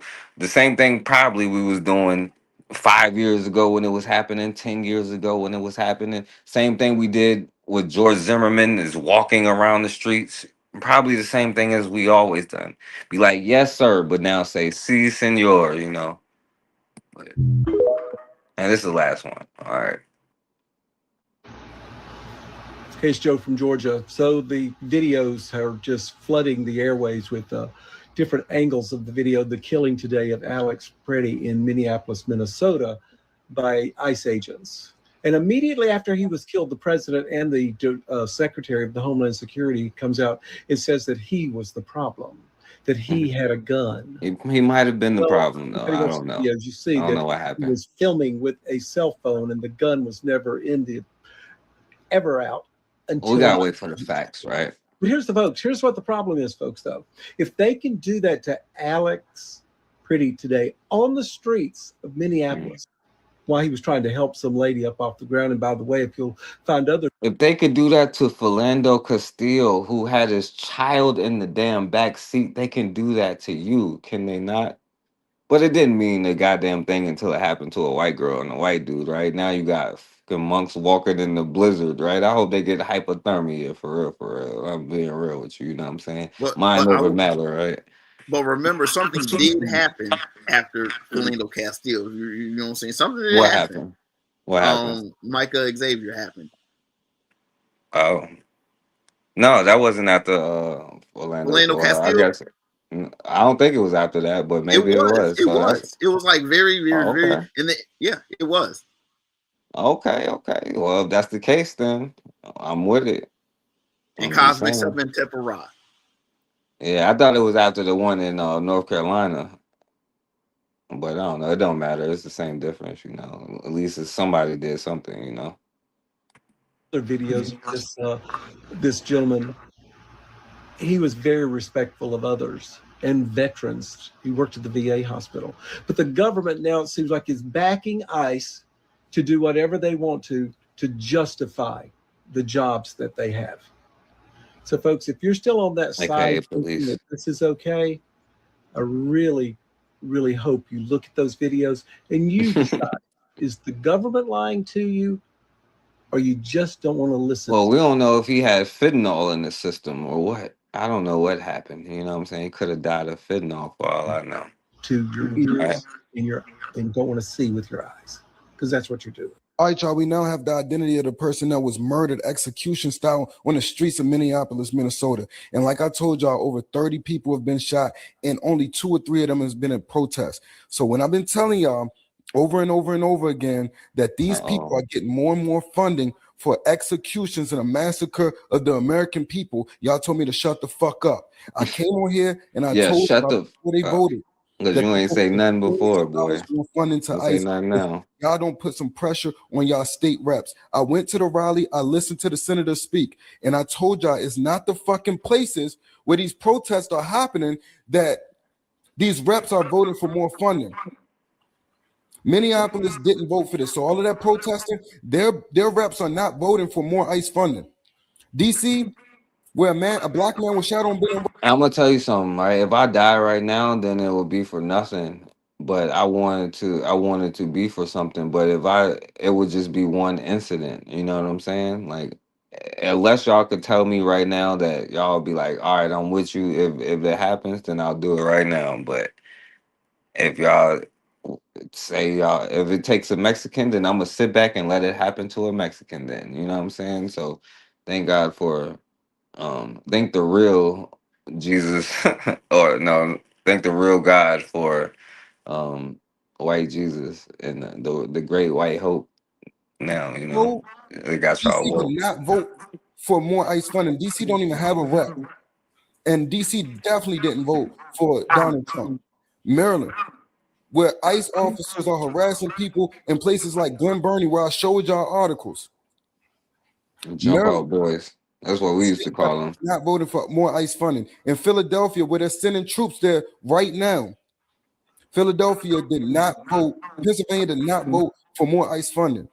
All of the places that are being sent more ICE officers and federal agents to support ICE to go out there and murder people on the street. These are blue cities that didn't vote for ICE to be in a street, and they didn't vote for Donald Trump.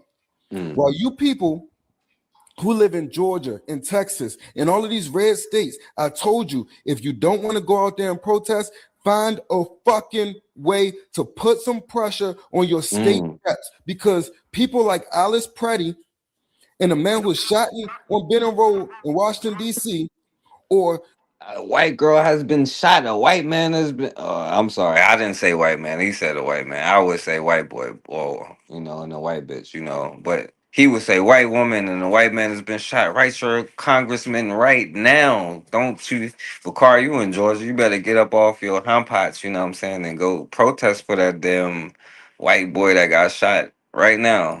The people that's shot in Minnesota, I just saw a guy whose eye is so swollen shut, he probably can never see in his right eye ever again. It was priests being shot in the face. There were cars being rammed all last year. Journalists thrown to the ground, beat up, harassed. Black people, brown people, apartments raided in Chicago. Chicago did not vote for this. They did not. And it's y'all red cities and y'all red states that keep on talking about me and making videos about me and sending paragraphs to me in my comment section instead of putting fucking pressure on your state reps to not vote for more ICE funding after I told y'all that if you don't want to protest, then call, write letters, send emails, let these people know that you are not going to vote for them in the fucking midterms and they will lose their fucking seats if y'all don't put some fucking pressure on ICE to stop this shit and stop voting for more funding. But instead, y'all told me that y'all resting and y'all don't give a fuck and people keep on fucking dying. That's right. So now this is where we at. That's where we That's come where we to. at. And y'all keep on saying, well, all I can do is vote in midterms. By then, it's going to be 100 more people dead. Well, that's kind of slow because it's been billions of us. I've lost count. We done had episodes where we've lost millions of people due to starvation and other things, you know what I'm saying, as far as a collective, you know. So hundreds don't sound too bad for me, you know. I'm just saying, you know. But listen, don't be mad at me though, because it didn't have to be this way, right? But this has to happen now, right?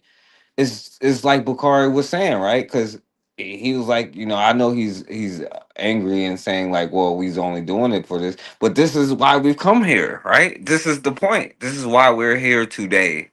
It's because we some straight up bitches, and the only way that we gonna see is when lions be lions. They gonna always revert to lionhood. You know what I'm saying? And for us to learn, you know, or not learn, we're gonna have to either get wiped out and be extinct or we'll win. One or the other. You know what I'm saying? But it will be over one way or another. But it ain't no point of getting on here and saying, oh, well, let's just save America for now and be comfortable for a little while and then we can talk. I'll just go watch football or go back watch basketball or something like that at that point. Like, why am I gonna do that? Why do we keep getting on here talking about the same thing over and over, right? It has to happen for now.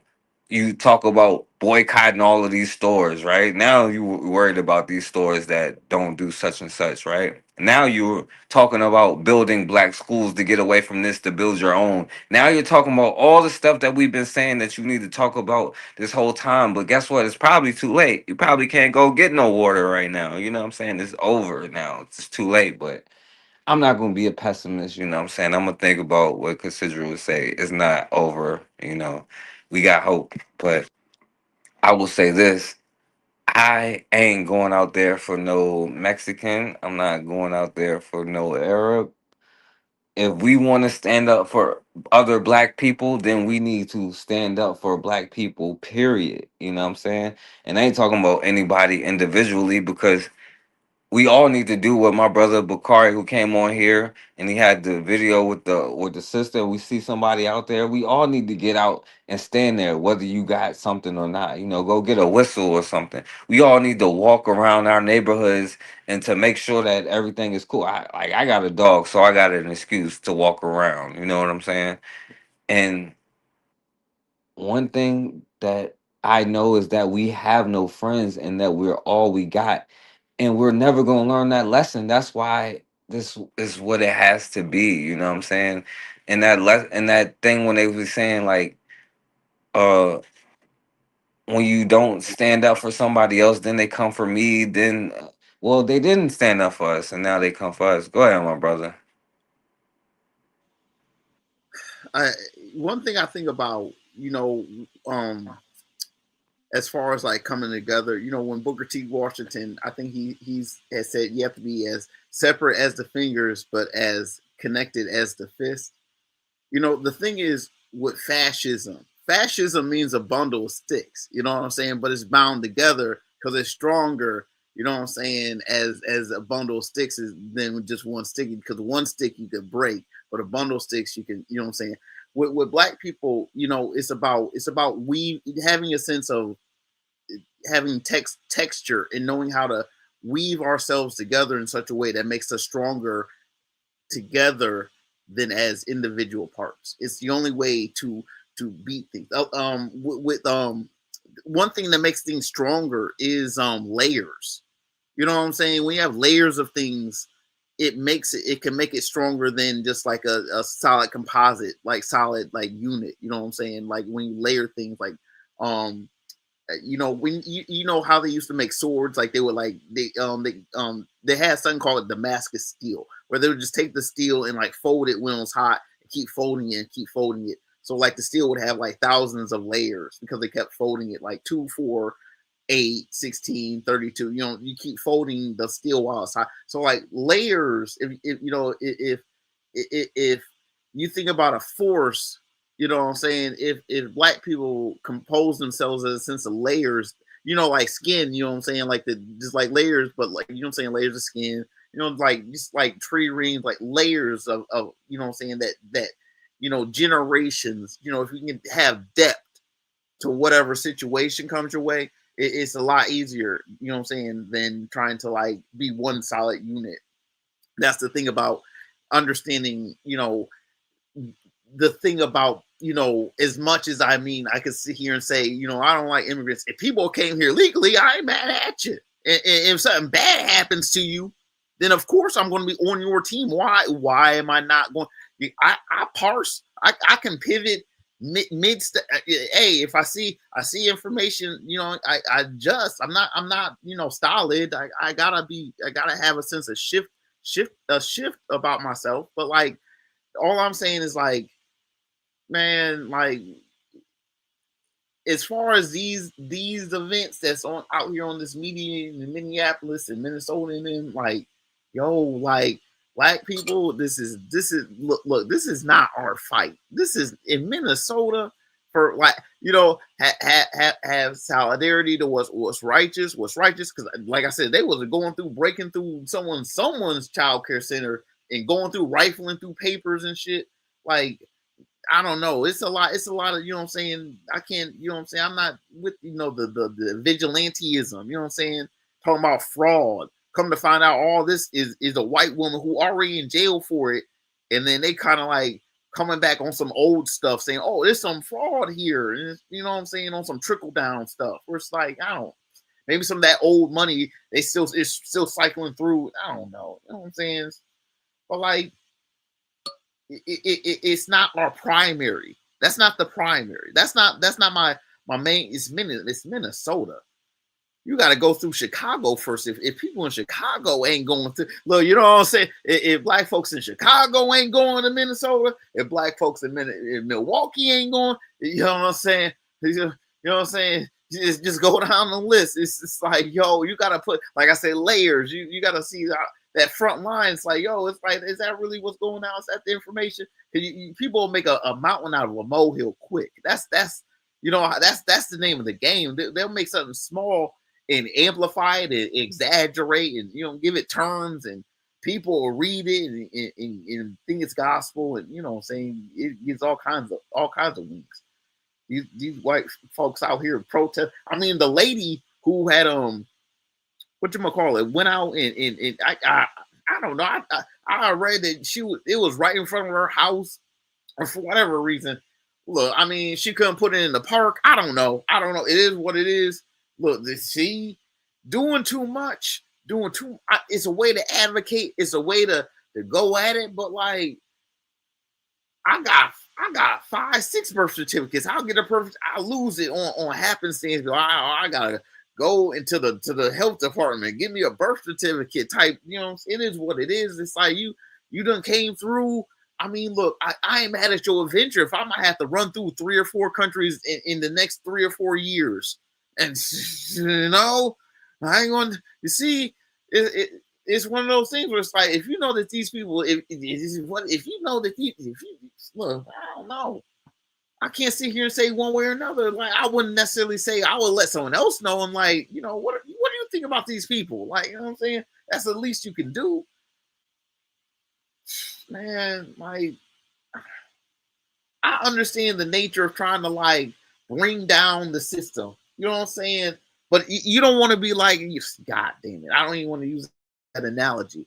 I was gonna say like Samson, but I don't want to use that analogy. You don't want to tear down your own, the way that we talk about this country. It's like, if we were if we were in our homeland and it was like the Boers and we could like tear up our own shit knowing that we could rebuild it later, that's one thing. But like these roads, you know what I'm saying? It's a lot of things. It's just a sense of just housing. It's just a lot of sense that Black people, naturally, we are like, you know what I'm saying? Like, it's like, we are like one like piece of like spider silk. Naturally, but spider silk is really, really strong. You know what I'm saying? We like silk.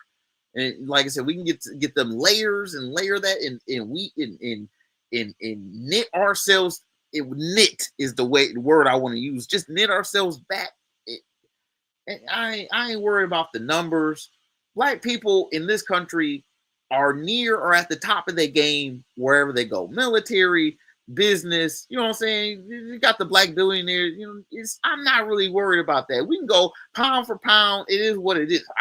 I'm telling you, pound for pound, it is what it is. It's just a matter of knitting ourselves in the proper orientation so that once, you know what I'm saying, the natural American force comes at a nigga, you know what I'm saying, we understand the contingencies and how to, like, you know what I'm saying, dissipate that whole, you know what I'm saying. Case in point, Cincinnati. Cincinnati came through at least twice on hard white supremacist energy with the whole white nationalists, and then the immigrant who came through, called them the N-word and niggas, you know what I'm saying, stomped and threw bowls on them. That's all I got to say, man. Yeah, and I say, and shouts out to Considera in the building. I appreciate you for coming through, Considera. Westlaw, you definitely gotta listen to the this joint is too long. I ain't mean to be on here for like 3 hours. It's supposed to be like not this long, but I definitely appreciate RBG for coming on here and Bakari for coming on here. Thank you. I'm about to thank you. Forecast. Oh yeah. Well, no, I appreciate you for coming on here, my brother. I appreciate you for coming. Appreciate Bakari for coming. And listen, all I can say to what you said, my brother, is listen, and I can equate it to like, for me, it's like the Olympics, right? Even if we have this ethnic thing, you know what I'm saying, going on, it's like the Olympics. Like, we might can compete with each other, right? I can talk to Koku and you know, shouts out to Koku and shouts out to you know, my brother Buwana, you know what I'm saying, and definitely shouts out to them for everything they're going through. But I can talk junk to them about the racing team and Sha'Carri Richardson, but at the end of the day, when it comes to other groups, me and them is on the same team. We can work together for, as opposed to other people around the world. But right now, we are fighting or playing or whatever for every other country but our own country, right? But at this point, this is why it had to happen. And all I can say to that point is, you know, this is just what happens. It's just where America is at. You know what I'm saying? The immigrants, the crackers, the Asians, whatever group you want to name, they gave us the middle finger, and now this is where they at. This is the story of America. Now they done crashed, right? I'm about to burn. God damn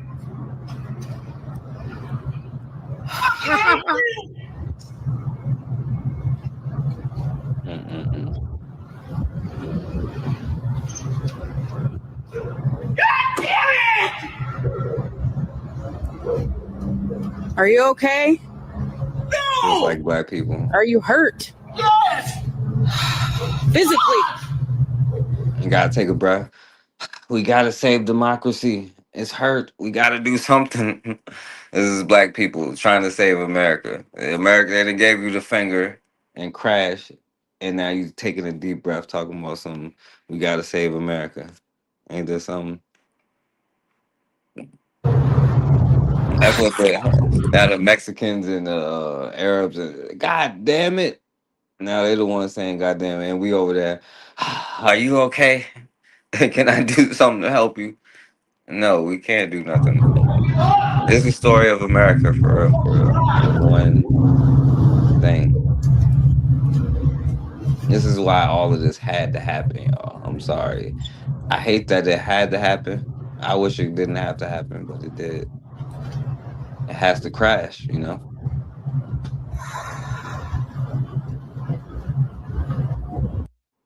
We probably sit up there and call the police. Ain't that something? But anyway, shouts out to Cassandra. Shouts out to RBG. I appreciate you, my brother. Shouts out to Koku. Shouts out to my brother Anthony, who was on here too. Shouts out to Time to Work. I don't even know that other name, but shouts out to that name, EA something. I can't see it right, but shouts out to that person. And I appreciate Bakari for coming on here, RBG for coming on here, my brother Anthony for coming on here. And all I can do is let this brother have the last word, since we already here for super long anyway, you know. But y'all can always go back and cut it off at 1.5 hours. That's why I told y'all in the first place. So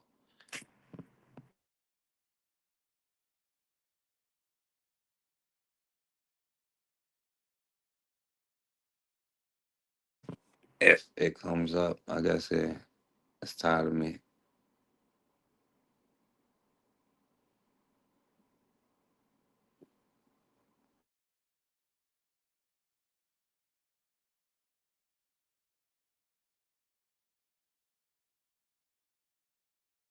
Oh, damn. All right. If it ain't. To think and reason and to analyze and to deduct and to induct and to abstract. You got to get rid of that. And African consciousness is a consciousness that uses its occupational skills to feed African families and to create new jobs and other kinds of opportunities for African people. That develops its academic skills in order to develop the skills of the nation so that it can appropriately adapt to the changing of circumstances. To develop learning skills so that we can quickly learn about the changes in the universe and appropriately adapt to those changes, so that African people can remain free and liberated and self-controlling and self-sustaining. An African-centered consciousness then is a consciousness whose desires are regulated in terms of the interests of African people, in the interests of African values, whose desires, when they are fulfilled, enrich other African people, whose values, when they are realized, strengthen other African people and strengthen the African race. They are values whose sense of purpose is the purpose of becoming one with ourselves and identifying with ourselves and loving ourselves as people. When we then get an African consciousness based on an African content, with high levels of cognitive and spiritual and other kinds of skills that use this content to advance African interests, with values shaped by African people in the interests of African people's needs that when they are fulfilled are needs that strengthen and empower African people, then we would have achieved an African consciousness, an African-centered consciousness. And to the degree that we achieve an African-centered consciousness, and to the degree that consciousness is a power, to that degree we gain power over ourselves. To that degree we gain self-determination and self-control. To the degree that the values we produce and the values we pursue are values produced by ourselves and values that are related to ourselves, values that are not produced by white folk, values and desires not produced by white folk. To that degree, then, we escape their ability to control us, because they can only control us by controlling the things we value. They can only control us by controlling the things we desire. They can only control us by controlling the things we need. They can only control us by giving us a sense of purpose that's valuable to them. But the day the sense of purpose becomes a sense of purpose we have created out of our own selves, the values are values that come from us. The needs are needs that have been generated by our reality of the people. The desires are the desires that are befitting to us as a people. To that degree, whites lose control and power over us. To that degree, we regain possession of our mind. To that degree, we exorcise the demons that now possess our bodies and minds. And to that degree, we become the equals of any other people in the world. And we can stand shoulder to shoulder and face to face with any other nation of people in the world. We have not been created to be the servants of other people.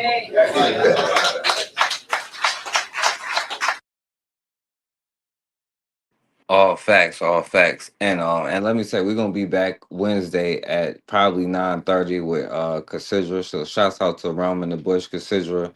And again, shouts out to RBG, Bukari, my brother Anthony, and shouts out to Koku who was in the building, and Bawana, and all of y'all. And as always, man, we have got to start standing for something, or we're gonna keep falling for anything.